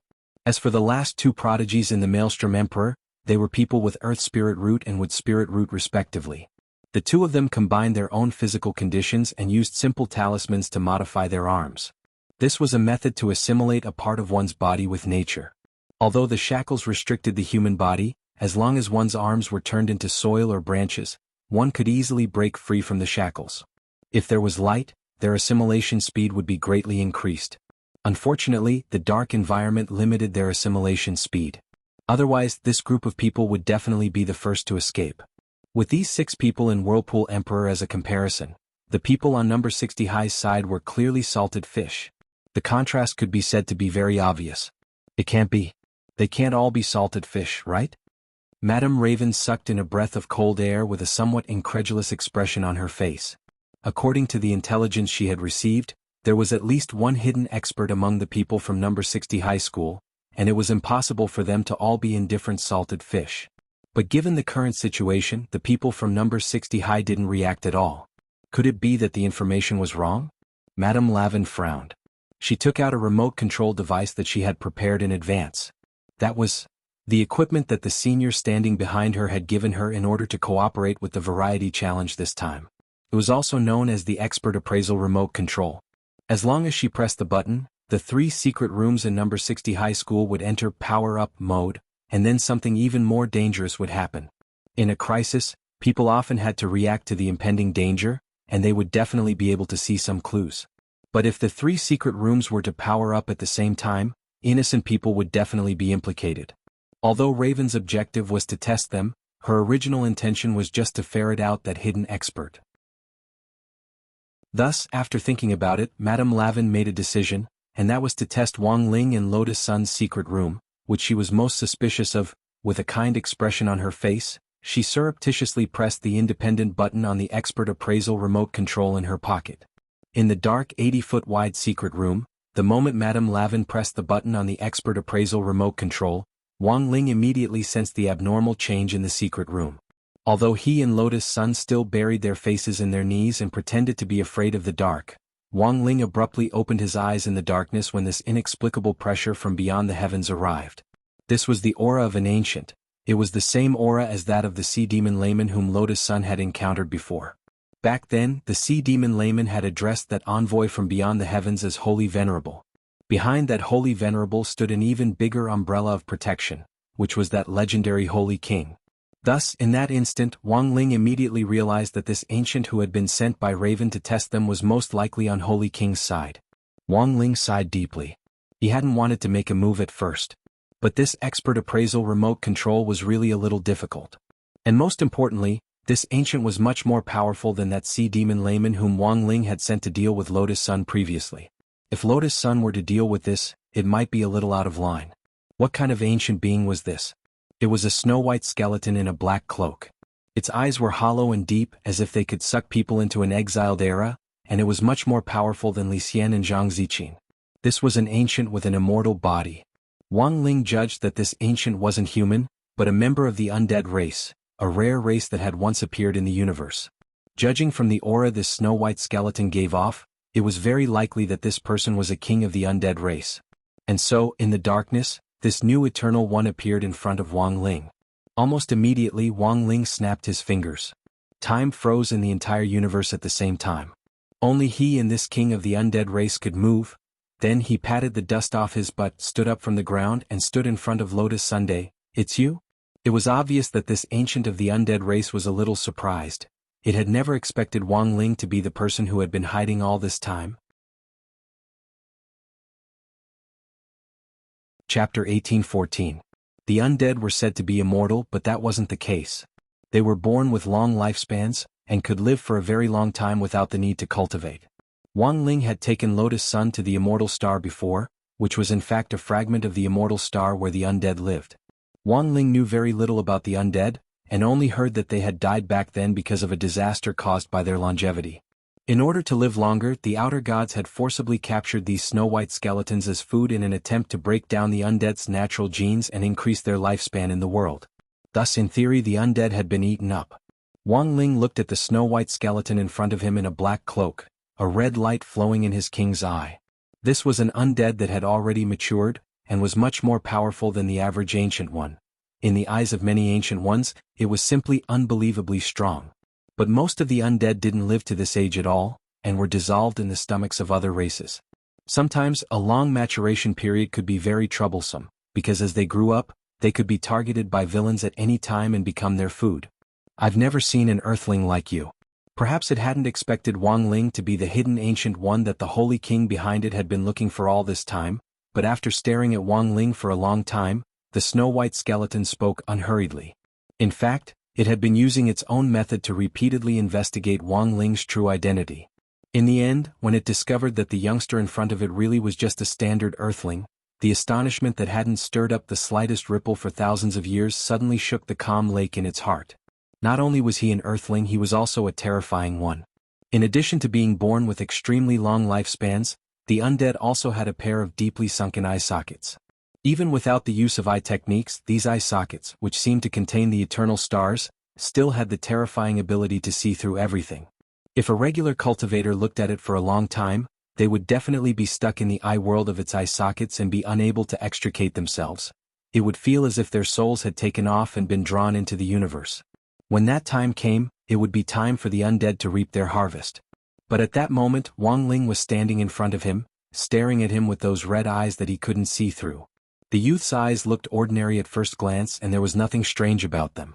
However, after the skeleton prince of the undead clan observed them for a while, he suddenly felt his body lighten. Soon after, the surrounding space was no longer in the secret room, but had been swept into a vast sea of stars. I'm suffering from a backlash. The skeleton prince had never seen such a situation before. He, a king of the undead race, had actually lost to an earthling. Instead, it was his soul that had entered someone else's eye power world. What was even more frightening was that this youth's eye force world was boundlessly vast. His eye force world was at most the size of a solar system, but this youth's eye force world was a universe of its own, boundlessly vast. How could an earthling be so strong? The undead skeleton prince could not understand. He seriously suspected that he had been cheated. That was not what the Lord under the Holy King Highness had told him when he found him. He only said that it was very likely that there was a hidden ancient one in number 60 High's team, and that Wang Ling needed to find out. But given the current situation, how was this a test? He was about to lose his life. This was his first instinct as the undead prince, and he immediately sensed that Wang Ling was a very dangerous existence. But as a prince of the undead, he still had that last bit of stubborn dignity. Even though he knew that he couldn't beat Wang Ling, he still had to fight back. As Li Xian and Zhang Zidi had said before, there had been a lot of forces and races in the universe in the immemorial age, but most of them had actually looked down on the ancient one. Over time, a chain of contempt had formed. Like the undead, they had been despised by the old ones, and had even been reduced to food for the outer gods. In the immemorial age, they had carried out the "Undead Are Precious" movement every day, shouting slogans to protest against discrimination and suppression. In the end, they had turned around and inflicted the old one's rudeness on the rest of the races. It was said that time was a cycle. Wang Ling felt that this was very reasonable. This was because this phenomenon still existed in the modern cultivation world. Earthling, don't come over. I may have entered your eye force world, but I'm not afraid of you. If I self-destruct here, you'll be blinded in at least one eye. The skeleton prince threatened Wang Ling as he tried to negotiate with him. At the same time, Wang Ling could sense the restlessness of the other party's unyielding heart beneath the black cloak. It was an azure flame that symbolized the heart of the undead, and this skeleton prince's heart was extremely resplendent. He secretly channeled spirit energy as he watched Wang Ling vigilantly. A few seconds later, a prayer bead strung together from several small skulls suddenly flew out from under his black cloak. In an instant, the godly might of the skull prayer bead erupted, and spirit energy surged as it swallowed up all the starlight in the sky. Like a gluttonous snake that had suddenly invaded this world, the powerful spirit power sucked countless stars into its body. Boom. The moment the skull prayer bead erupted, It produced an extremely terrifying power of disillusionment and opened up an immortal small world, which was like a small island isolated from the rest of the world in Wang Ling's I-Force world. Wang Ling nodded to himself. To be able to open up another world in his I-Force world to resist external pressure was already very impressive. This world had been created by the Skeleton Prince using the prayer beads in his hand. In the current environment, it was like a submarine entrenched in the depths of the ocean, and was at risk of being crushed by the water pressure at any moment. Wang Ling didn't use any force and just waited to see when the Skeleton Prince's isolated island would collapse. After a silent count of about 8 seconds, sure enough, there was another loud boom. The newly formed island collapsed in a very short period of time. Wang Ling didn't wait any longer. A beam of light wrapped around his fingers, and with a light squeeze, the entire island collapsed in front of his eyes. At the same time, he lightly crooked his index finger, and the Skeleton Prince's prayer beads betrayed him in public as they directly flew into Wang Ling's palm. Give it back. At that moment the Skeleton Prince was furious. Although this prayer bead wasn't the most powerful magic treasure he had, it was of great significance. Because each string of skulls on the prayer beads was formed from the skulls of each of his blood relatives, and was a very powerful magic treasure. It was just that he never expected that this prayer bead, which had been created with his blood relatives as the foundation, would actually be unable to resist the temptation of Wang Ling's outstretched finger, and directly fall into his hand. He couldn't help but spit out blood at the feeling of being betrayed. Chapter 1815. At this point, the Skeleton Prince clearly understood that there was no chance of winning if he used head-on methods to deal with the youth in front of him. This youth from Earth was too strange. There was something strange about him that he had never seen before, giving him an indescribable feeling of strangeness. He did not know what he ate to grow up to be so powerful. He thought of a very strange primordial one, who was also a miraculous genius who once had the power to control the universe. Unfortunately, this genius had overestimated his own strength before he matured and tried to challenge the Outer God Palace. In the end, he was swallowed by the palace and never returned. Facing Wang Ling now, the Skeleton Prince had reason to believe that Wang Ling was the reincarnation of that legendary genius from back then. King of all phases, Li Luo. At that moment he stared at Wang Ling and asked tentatively, Li Luo? Wang Ling frowned slightly and very quickly remembered this person. Because according to the list of corpses that Zhang Zidong and Li Xian had compiled, there was indeed a skeleton called Li Luo in the Supreme Corpse winding up painting that Wang Ling had. Back then, Dao ancestor Wang had barged into the outer deity palace and rescued him from a narrow escape. When he was rescued, all that was left of Li Luo was an incomplete skeleton. He was also one of the few ancient people with broken limbs in the corpse burial painting.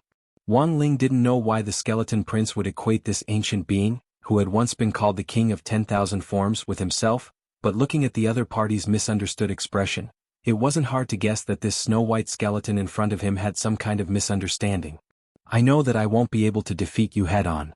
However, I still have other ways to deal with you, said the Skeleton Prince. With the last bit of his strength, he condensed a large amount of spiritual energy, causing the void around him to distort. At this moment, the pure white finger bone was dismantled with a crack, and then suddenly shot forward with a swoosh. This was a human bullet created from his finger bone. Its speed was extremely fast and spirit light surged. It swept up a huge spirit pattern wave in the air and rushed into the clouds. Wang Ling didn't move because he could tell that this human bullet wasn't aimed at him. The Skeleton Prince's target wasn't him, but I know it's very despicable to use such methods in a duel. But now, as long as he could win, there was no harm in being a little despicable. If you want to ensure the safety of the girl beside you, I advise you not to resist. The Skeleton Prince spoke coldly, but the finger bone he shot out was aimed at Lotus Sunday. At this time, Lotus Sun was in a motionless state due to the effect of the time stop. In fact, the moment the Skeleton Prince had appeared, he had already secretly set up a spatial passage in the narrow secret room that was aimed directly at Lotus Sunday. Even if he was pulled into another space later, he could use this space passage to directly use Lotus Sun as a hostage to blackmail Wang Ling. This idea was perfect in the Skeleton Prince's eyes. But the truth was that the Skeleton Prince didn't expect that the moment he set up the space passage, Wang Ling had already thought of a way to protect Lotus Sunday. Hence, he didn't listen to the Skeleton Prince's orders at all as he walked toward the Skeleton Prince step by step. Don't come over. Don't touch me. The Skeleton Prince shouted, but when he saw that the youngster still had no intention of stopping, he panicked on the spot and looked at Wang Ling in disbelief. You really don't care if this girl lives or dies? Forget it. I'll just kill this woman first. Even if I die, I'll drag her down with me. At that moment, with a thought, the finger bone he had shot out earlier suddenly pierced through the space passage and stabbed forward. However, this incomparably sharp shackle, which was beyond the understanding of Earth cultivators, was blocked by a glowing red shield of light that matched the color of Wang Ling's eyes. The skeleton prince controlled the finger bone from a distance. He first exerted force, but in the end he wasn't able to penetrate the shield that Wang Ling had put on Lotus Sunday. Seeing that Wang Ling was still slowly approaching him, the skeleton prince panicked on the spot. If you have the guts, stand still and let this king break your shield first. I don't believe that I can't even break your shield. It's no use. Wang Ling thought in his heart. He sighed softly and stopped to watch the skeleton prince's performance for the time being. At the same time he felt that this skeleton prince was silly and adorable. He clearly knew that he wasn't Wang Ling's match, but still insisted on using this kind of threatening method to deal with him. At that moment, the expression on the skeleton prince's snow-white bones as he used all his strength to try and break the shield was hilarious. Even his bones were covered in a layer of red. This was a stab that he had mustered all his strength to stab downwards. In the end, his fingertips directly spun on the shield like a drill bit at a super high speed. This was an astonishing speed. It reached 1 trillion times in 1 second. He concentrated all his damage on one point in the shield, trying to use the most powerful pressure to shatter Wang Ling's spirit energy shield. Finally, after trying hard for about 5 minutes, the skeleton prince saw the light. He finally saw it. He stabbed a small hole in the shield and very quickly the crack spread out in all directions like a spider web. Just broken. It finally broke. The skeleton prince was so excited that he cried tears of joy. His fingertips had been rubbed flat, and he had used all his strength to finally see the broken shield. But at the same time he felt a new sense of despair. Because he realized that there was actually another shield layer behind this one, so it's a multi-layered shield. The skeleton prince scratched his head. He didn't fight Wang Ling and instead directly fought the shield head-on, unable to extricate himself from breaking it. He looked at Wang Ling fiercely. If I don't break all your shields today, I won't have the face to continue living in this cultivation world. Wang Ling opened his mouth and tried to persuade the skeleton prince. You don't have to persuade me. I've made up my mind. You don't have to worry about me getting in the way.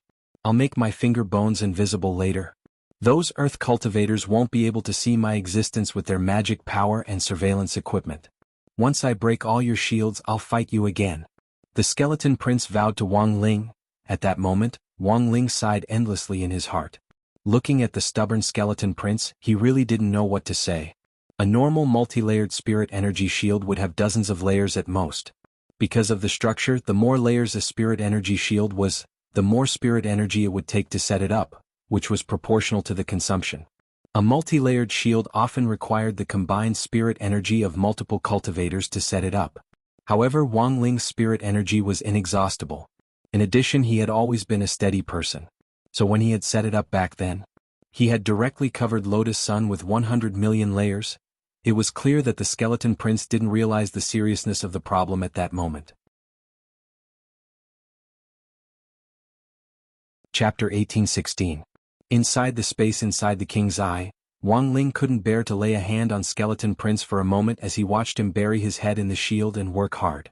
Although he didn't have any flesh on his face and it was hard to tell what his expression was, his posture was truly one of single-mindedness, as serious as when Wang Ling was reviewing his homework. This seriousness wasn't fake, and Wang Ling could tell that this skeleton prince really intended to break through his 100 million shields. However, piercing through the shield was easier said than done. Wang Ling's style of doing things had always been steady. When he had set up the first layer of the shield, he had even cast a refresh spell. In other words, even if the skeleton prince managed to break through to the last level, if he didn't have a way to dispel his respawn incantation and chose to break through directly, he wouldn't be able to do so. Then, the shields that he had destroyed earlier. It will be refreshed. He could not bear to disturb the idiotic prince who was focused on breaking the shield, so he retreated from the king's eye and allowed the skeleton prince to continue his grand ambition. On the other side, the skeleton prince heaved a sigh of relief after seeing Wang Ling leave. In fact, the moment Wang Ling had taken his rosary beads, he had already clearly sensed the gap between their battle strength. Clashing head-on with Wang Ling at this time was tantamount to death. He was the last descendant of the undead clan, so he had to ensure his own survival first. Furthermore, as the last descendant, he was a member of the royal family. Therefore, it was impossible for him to surrender. Today's trending topic on the internet would never appear on him. Therefore, as a descendant of the undead tribe's royal family, the Skeleton Prince's final stubbornness was to use his shield to divert attention. Now that Wang Ling was gone, the pressure on him had abruptly lessened. But he was also well aware that he absolutely couldn't stop working on this shield. Every moment he could drill through it could save his life. After returning to the cramped, damp and dark secret room, Wang Ling realized that the finger bone which the Skeleton Prince had used to drill into Lotus Sun had really disappeared, but he could still see that it was still working very hard with his eye power. After curling his body back into the corner, he buried his head in his knees again, and with a snap, he secretly snapped his fingers to resume the flow of time. He had a great battle with the Skeleton Prince in the King's Eye. In reality, it didn't take up much time in the real world. Madame Raven stared blankly at number 60 High School's secret room number 1, where there was still no progress. She clearly pressed the button just now. Why was there no movement at all? This button is fake? At this moment, Madame Lavin secretly gritted her teeth. When the senior handed the button to her, he clearly said that there were only 3 chances to test the button. Moreover, every time he pressed the button, he would summon a powerful primordial one to assist him. But she had clearly pressed it just now, so why wasn't there any reaction at all? Puzzled, Raven pressed the button a second time in the secret room where Lotus Sun and Wang Ling were. After sensing that the second ancient one was about to arrive, Wang Ling heard the familiar snap of his fingers again. The second immemorial one was a lion-headed half-beastman. It was also one of the races that had declined during the immemorial era. After seeing Wang Ling, this lion-headed half-orc's eyes were clearly a little astonished. He looked at Wang Ling with a disdainful attitude. Although our bloodline has already declined, I can still recreate the glory of the immemorial Lion Emperor in front of you. The immemorial Lion clan paid particular attention to the power of bloodlines, so the moment this lion-headed man appeared, he sensed the aura of Wang Ling's earthling bloodline. Ordinary, mediocre, plain, low level. These words instantly flashed through the lion-headed man's mind. But at the same time he couldn't figure out why an earthling youngster could stand firm under his spiritual pressure and fight him head-on. Also, before this, there should have been other immemorial ones here, right? He remembered that the undead Skeleton Prince had clearly been summoned away. But why hadn't there been any aura left at the scene? Looking at the lion-headed man in front of him, Wang Ling sighed silently. Without saying anything else, he directly used the space of the King's Eye to invite the lion-headed man in. Damn it, how can this earthling have such a trick? By the time the lion-headed man realized that he had been sucked into the space of the King's Eye, it was already too late. He had a look of disbelief on his face. Because in the space of the King's Eye, he saw the undead Skeleton Prince who had come in before him. What are you doing? The lion-headed man was stunned. Because this Skeleton Prince seemed to be trying very hard to drill into something in the space of the King's Eye. Ha, you're here. Brother Lion. I'm breaking the shield. You don't understand. The shield is hard to break. This king has to break it today. The Skeleton Prince laughed. I think you're scared. You're the descendant of the undead's royal family. He's just an earthling, why are you so afraid? The lion-headed man snorted in an indifferent tone. In the next moment, the golden mane around his neck suddenly released a dazzling light like the sun. Each strand of the golden mane was strengthened to become a peerless sword that shot out in all directions. This was the most powerful force derived from his golden mane, and in a short period of time, it crisscrossed the universe with unstoppable sword chi. Countless stars were cut to pieces by the sword chi, and at the same time, an endless aura of primal chaos was released from each of the mane which had turned into sword light. In the end, these flying manes converged in the sky to form a golden 9-headed lion which fiercely lunged at Wang Ling. This was a terrifying scene as the golden 9-headed lion displayed its kingly posture in the air. Wang Ling could see that this was the ability of a Dharma manifestation armament, which could only be used by extremely powerful eternal ones. Dharma manifestation armament. As the name implied, after summoning one's Dharma manifestation, it would be strengthened again through powerful means, such as putting on a layer of armor. At that moment, this 9-headed lion's Dharma manifestation was covered in the golden mane of the lion-headed man, and it was armed to the teeth. Each strand of the golden mane had turned into an extremely tough and peerless sword which was stuck into the 9-headed lion's body, completely covering it like a hedgehog. Seeing this scene, Wang Ling instantly understood. Since it was a sword, then it would be easy. Sword come. At that moment his mind stirred. He directly summoned Jinka. He slashed forward. In one move the sword fell 1,000 feathers, and the golden nine-headed lion collapsed on the spot. Chapter 1817. When Jinka appeared, before he could launch a major attack, the golden nine-headed lion in space was stripped bare on the spot, and all its fur scattered in the air like a celestial maiden scattering flowers. How could this be? The Lion Man couldn't believe it. His Dharma idol armament had already been cultivated to the highest level, and was an extremely troublesome trump card for any of the ancient ones. But this youngster in front of him had directly neutralized it with a peachwood sword. What on earth was this peachwood sword? Staring at Jinka, the Lion Man tried to probe him with his spiritual senses, but it was blocked by an invisible barrier and then reflected back at him, directly hitting him in the face. Boom. It was a very powerful blow that shattered his nose on the spot and caused him to bleed profusely. How dare a mere earthling be so impudent? With a loud roar, he opened his mouth, and in the instant he raised his head, he multiplied. A huge lion head as heavy as a mountain spat out countless blades of light that cut through the air. This was the primordial void-rending slash, which combined spirit energy and primal chaos chi, and then blasted out the explosive energy directly from the Lion Man's mouth. Almost in the blink of an eye, the space in front of him was completely enveloped. With a loud roar, he opened his mouth, and in the instant he raised his head, he multiplied. A huge lion head as heavy as a mountain spat out countless blades of light that cut through the air. In a flash, the scene in front of Wang Ling was covered by countless blades of light. Like blades stabbing at Kuxuan, these golden blades of light brushed past Wang Ling's clothes at an extremely fast speed. What surprised Wang Ling slightly was that version 3.0 of number 60 High's enlightened school uniform was actually torn in several places by this kind of attack. It looked like he would have to add a new version of the enchanted spell to the uniform. Wang Ling couldn't help sighing in his heart. It could only be said that this nine-headed lion was indeed a little stronger than he had thought. Previously, number 60 High's uniform had rarely been damaged. Hence, when Wang Ling was fighting an enemy, he had never thought of adding any kind of barrier to himself. After all, he had to give the other party a chance to see hope. If he gave himself 100 million layers of shields like Lotus Suns, this kind of visible despair would probably scare anyone away in an instant.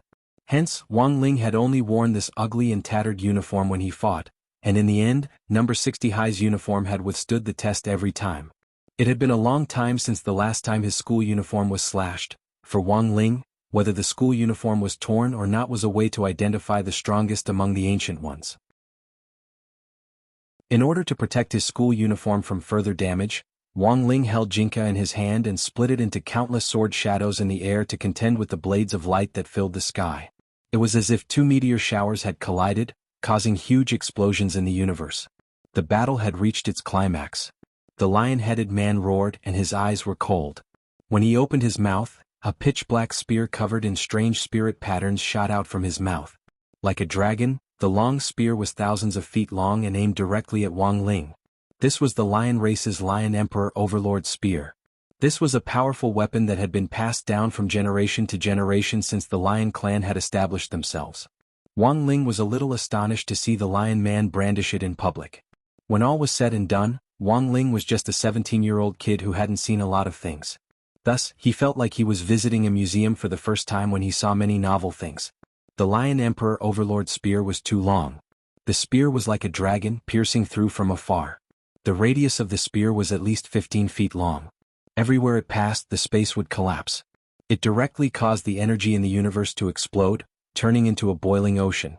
Such a huge and astonishing momentum made Wang Ling realize that he had to take it seriously. Is he going to use that strange peachwood sword? The undead skeleton prince also watched this scene from a distance. In his heart, he hoped that the Lion Emperor's move would work. If he could defeat Wang Ling, his side would also be able to escape this abyss of suffering, and he wouldn't have to use his broken shield as an excuse to preserve his life. So at that moment, he looked in front of him out of the corner of his eye and determined that Wang Ling was likely to use that peachwood sword. But after thinking it over, Wang Ling just turned the blade and stabbed it into his back. Then he took a deep breath and concentrated his strength on his index finger, pouring it all into a single point. When the bright red spirit power bubbled out of the youngster's index finger, Wang Ling used Immortal Guides the Way and aimed it at the giant Lion Emperor Overlord Spear. At this point, the undead skeleton prince and the Sher clan's lion man were dumbstruck by Wang Ling's maneuver. This was the lion clan's overlord's spear. The lion clan's most powerful chaos weapon. A chaos weapon that had reached the 4th level of the light sequence. This youngster was actually only using his index finger to block it with pure physical strength. Was he still a normal human? Boom. The Lion Emperor Overlord spear and Wang Ling's index finger collided, and in an instant, the sky exploded as the head of the Overlord spear was directly destroyed by Wang Ling. The power of this index finger went straight for the yellow dragon, and fine cracks began to spread from the spearhead to the end of the spear, which was hundreds of feet long. Ah! At the same time, the lion man let out a blood-curdling scream. He spat out a mouthful of blood, blue veins popping out all over his body, and his face turned pale from the pain. As the Lion Emperor Overlord spear completely collapsed, he couldn't withstand the tremendous destructive power of the backlash from this clan treasure at all. After tumbling in the void of space for a good while, he crawled up from the ground covered in blood. Although he hadn't died directly, the strength of the backlash just now had already made him realize that he was no longer able to resist Wang Ling. This Earth youngster was too terrifying. He wasn't just a mascot like the information had said at all. It was only then that the Lion Man realized what on earth had happened to this undead skeleton prince, who had been on the side breaking the shield the whole time. It turned out that he had known all along that he couldn't beat Wang Ling, which was why he had been slacking off here. At that moment, Wang Ling walked toward the Lion Man step by step with his hands in his trouser pockets, looking as relaxed as ever. His red eyes gave off an extremely strong sense of contempt, as if he didn't care about anything at all. The more the Lion Man looked at him, the more apprehensive he became. "I'm telling you, don't come over. If you have the guts, you can continue after we break the shield." He hurriedly took a few steps back and stood side by side next to the undead skeleton prince. Then, very skillfully, he pulled out his index finger and began to study how to break the shield together with the skeleton king. Wang Ling. This was already the second eternal one. Wang Ling really couldn't figure out why this group of people were so desperate to serve that holy king. What on earth had he promised these people? Now there was only one left, right? At that moment, Wang Ling counted on his fingers. He had already used up 2 summoning opportunities on Raven's side, and he wondered what the last one would be like. Chapter 1818. The situation was worse than the Lion Man had imagined. Just a few breaths ago, he had been ridiculing this idiot skeleton prince of the undead for slacking off under the guise of breaking the shield. In the end, he had also touched it. It couldn't be helped. The main thing was that Wang Ling was too strong. He had complete control of the inner universe of the King's Eye, and possessed unparalleled might. His Lion Emperor Overlord spear. It was a level 4 clan-guarding chaos magic treasure. It had been destroyed by this youngster with one finger. This was such terrifying strength that the Lion Man's scalp went numb for a moment. Thus, he had no choice but to settle for the next best thing, and use the same method as the skeleton prince of the undead. Otherwise, their lives would be in danger. Moreover, both of them were extremely worried about what they would do if the shield was destroyed by them in the end. Hence, they tacitly went easy on each other. It looked like they were working hard to break the shield, but in fact they were just slacking off. What should we do? At that moment, the 2 ancient beings trapped in the inner universe of the King's Eye were pondering the same question. They didn't remember what their original mission was at all. The Holy Venerate sent by the Holy King had asked them to find the expert hidden in number 60 high and bring his soul back. They were to plant a magic treasure similar to a parasitic seed in his body so that it could control his body. Before they had been sent here, both of them had been full of confidence that they were up to the task this time. After all, one of them was a prince of the undead, and the other was the current leader of the Lion clan. Although these 2 clans no longer had any other clansmen, they had both inherited the royal bloodline. With the power of this bloodline, on paper they were much stronger than most of the ancient beings. They could instantly kill most of the skeletons in the Supreme Corpse winding up diagram. Naturally, dealing with the Blood Lotus female butcher who had defeated Householder's Sea Demon wouldn't be a problem either. But while their plan was good, it was very difficult to carry it out.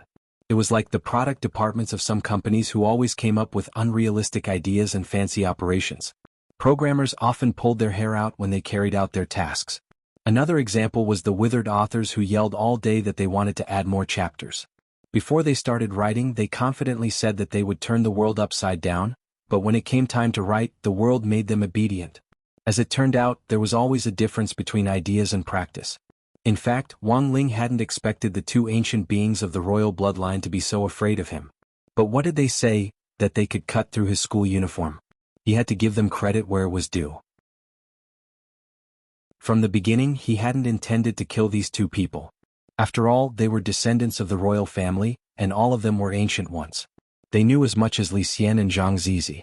So from the very beginning, his goal had been to capture the two of them alive like pet elves, then lock them up in the corpse picture for domestication. The primordial ones were the oldest branch of human cultivation civilization. Since Dao ancestor Wang intended to preserve them, he must have his own reasons. Furthermore, Wang Ling firmly believed that in the end, he would have to start with these ancient ones when it came to creating a talisman that could limit the energy in his body once and for all. Prince of them was, of that of Wang, Emperor of Gu He of Wang. Prince of, in the world of the Venerate would gradually adapt to modern cultivation civilization under certain constraints, and in the end, turn them into his own power in case of an emergency. This was like creating a game world. Wang Ling could be the main god of this game world, and let the Venerate build their own homes, establish their own sects, and revive the glory of their clan back then. Finally, the benefits would be distributed according to how much each Venerate contributed to this world. In any case, Wang Zhibao had an inexhaustible supply of magic treasures, and any one of them would be enough for the Venerate to fight over. So under the premise of a clear system, the benefits would be distributed according to how much they contributed, and no one would have any objections. But Wang Ling also knew that it wouldn't be easy to realize this idea. First of all, he had to establish a trustworthy management team with him as the core, which would have prestige among the Venerate. Li Xian and Zhang Ziqin were his trusted aides, so they were naturally his first choice. But it would be hard to intimidate them with just their strength. Thus, he needed descendants of the royal family like the Skeleton Prince and the Lion Man in front of him to play supporting roles. But just two descendants of the royal family seemed a little lacking. So, he just needed to poach all the Venerate on Holy King's side. After 2 rounds of duels, Wang Ling realized that Holy King seemed to have a hobby of collecting descendants of the royal family, and that 2 Venerate in a row were members of the royal family. Then who would be the third person to arrive? Wang Ling was very curious. Following his previous routine, Wang Ling temporarily lifted the time stop effect. When Madame Raven saw that Wang Ling still had his face buried in his knees on the monitor screen, she almost went crazy. Why is this person still squatting in there and acting cute? Why isn't there any reaction at all when she presses the remote control?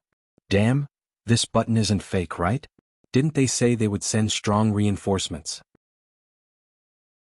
Why isn't there any reaction at all? Can anyone control this person? She only had one last chance to press the button. But her fingers couldn't help moving. In a very short period of time she pressed the button countless times with da-da-da-da sounds. Then the time stop effect was activated again. Because Wang Ling could sense that a third Venerate had arrived. Just as he had thought, this Venerate really did have the royal bloodline. This was beyond Wang Ling's expectations. The third Venerate was a female Venerate. Dressed in a gorgeous glass robe, she looked like a fairy of the 9th heaven who had descended from the heavens as she appeared in front of Wang Ling with countless 7-colored petals. It's actually Meng Liuli? The undead Skeleton Prince and the Lion Man were both shocked the moment the woman appeared. They had never expected Meng Liuli, the famous dream manipulator among the Venerates, to actually serve the Holy King. Unlike the Skeleton Prince and the Lion Man, after realizing that she had been sucked into the king's eye's internal space, this woman called Meng Liuli wasn't in a hurry to make a move. Instead, she fixed her gaze on Wang Ling and said, "You're actually willing to put so many shields on that girl outside. She must be very important to you. Whether you want to admit it or not." She looked at Wang Ling, then changed her face to look like Lotus Sunday. "Shields are ineffective against me." Meng Liuli smiled. "Right now I am her. She is me. If you hit me, all the pain and injuries will be concentrated on that girl."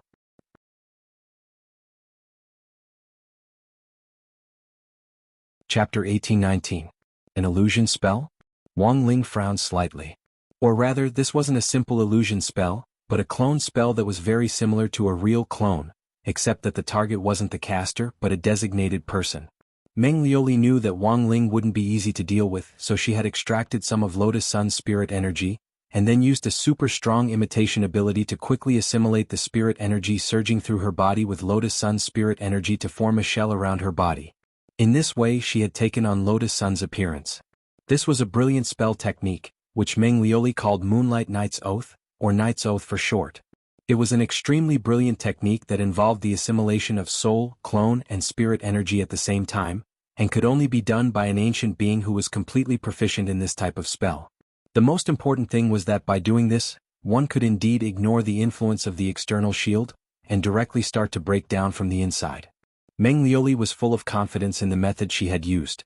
She had come to rescue the skeleton prince and the lion man, but after threatening Wang Ling, she looked at the two people behind her out of the corner of her eye and saw that they were still focused on breaking the shield, as if they had already completely given up on resisting. She even received disdainful taunts from the skeleton prince and the lion man out of the corner of their eyes. They mocked Meng Liuli for being too young. They didn't understand how dangerous the youngster in front of them was. The look in their eyes was clearly telling her that these techniques were child's play in front of Wang Ling, and that she should quickly give up on resisting and stop struggling pointlessly. At that moment, Meng Liuli grit her teeth, summoned a glass dagger, and stared at Wang Ling, as the princess of the Dream Clan. "Today I will show you my power." Wang Ling. Despite her arrogance, Wang Ling could tell that the glass dagger she had summoned wasn't a dagger to stab him, but a dagger that Meng Liuli had used to come from Remnant.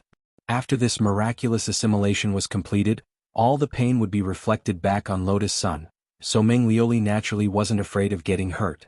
The next moment she clenched her teeth, grabbed the hilt of the dagger and stabbed it deep into her thigh. Meng Liuli couldn't wait to see Lotus Sun's pained expression. She imagined the moment she stabbed her knife in, blood spurting out of Lotus Sun's slender snow-white thigh. However, it turned out that she was thinking too much. As soon as the knife stabbed down, the lion-headed man on the back let out a heart-wrenching scream. A clear cut appeared on the lion-headed man's leg where the shield had been broken. A glazed light seeped through the wound and went straight through the meridians, continuously destroying the insides of the lion-headed man. "Ah, you're such a self-righteous person." The lion man roared with a pained expression, and the profanities he cursed turned into asterisks as if he was sending a telegram.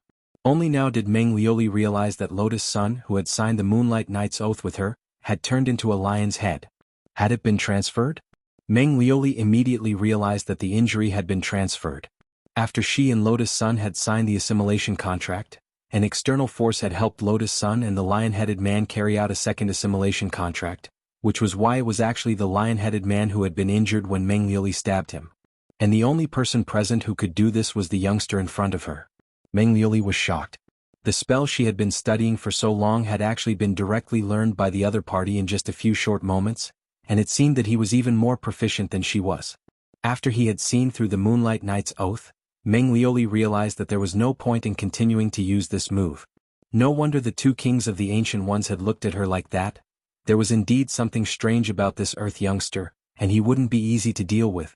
Threatening him head-on wouldn't work, and Meng Liuli felt that if she wanted to tame this youngster, she had to use some other methods. Thus, after dispelling the effects of the Moonlight Knight's Oath spell, Meng Liuli raised both hands at Wang Ling and slowly walked toward him. In a tender voice she said, "This little brother, I, the princess of the Dream Clan, will never listen to anyone. You're very strong. Do you want to join me in reviving the royal clan? I'm willing to be yours." She said this to Wang Ling with sincerity. Failing to threaten him, Meng Liuli could only sell him something else. Furthermore, she had always believed that this move would definitely work on Wang Ling. When all was said and done, he was a hot-blooded youngster. No normal man would be able to withstand this kind of attack. As she walked toward Wang Ling, she untied her belt so that her fair skin was faintly discernible under the transparent glass robe. The blood on the lion-headed man's leg hadn't stopped yet, and instantly surged even more violently. However, the expression on Wang Ling's face didn't change at all. It was true that he was a hot-blooded youngster, but that didn't mean that he would be in front of Meng Liuli. As the princess of the Dream Clan, Meng Liuli was naturally a very beautiful woman. Graceful and beautiful, she was like a dazzling seven-colored gem. She still maintained her youthful appearance. This kind of appearance was like that of a goddess who had walked out of a painting. Any man could only describe it as pleasing to the eye. Unfortunately, Meng Liuli's appearance couldn't be maintained if Wang Ling used the slightest bit of his power of sight. Although Meng Liuli had tried her best to maintain her appearance with all kinds of beauty-preserving spells and elixirs, in Wang Ling's eyes, as long as the king's eye was active, she would look like an old woman who had lived through the ages. At that moment, Meng Liuli, who was gracefully walking toward Wang Ling in the eyes of the skeleton prince and the lion-headed man, was an old woman with loose skin, a face full of age spots and a face full of wrinkles. It wasn't that Wang Ling hadn't seen beautiful girls before, but he certainly wasn't that hot-blooded in the face of an old woman. Thus he didn't say anything and only took out his enchanted phone. After casting a spell of the king's eye, he took a picture of Meng Liuli's true appearance. Wang Ling knew that it might be a little cruel for a woman to do this, but people always had to face their truest selves. Without another word, he directly used the king's eye to launch a spiritual spell visual projection, and projected the image of Meng Liuli he had just taken into the air. This was a public execution of Meng Liuli, and at that moment it was very clear. Meng Liuli couldn't take it anymore. The corners of her mouth twitched as she stared at the aged face projected in the air, and her expression instantly changed. You're tuning in to the Han Li's Wuxia Chronicles YouTube channel. We're so grateful for your support, and don't forget to subscribe to join us on this incredible journey through captivating stories. Your generosity through donations truly makes a world of difference, as it's the primary source of revenue that allows me to expand and enhance this channel for you. Thank you from the bottom of my heart for being a part of this adventure.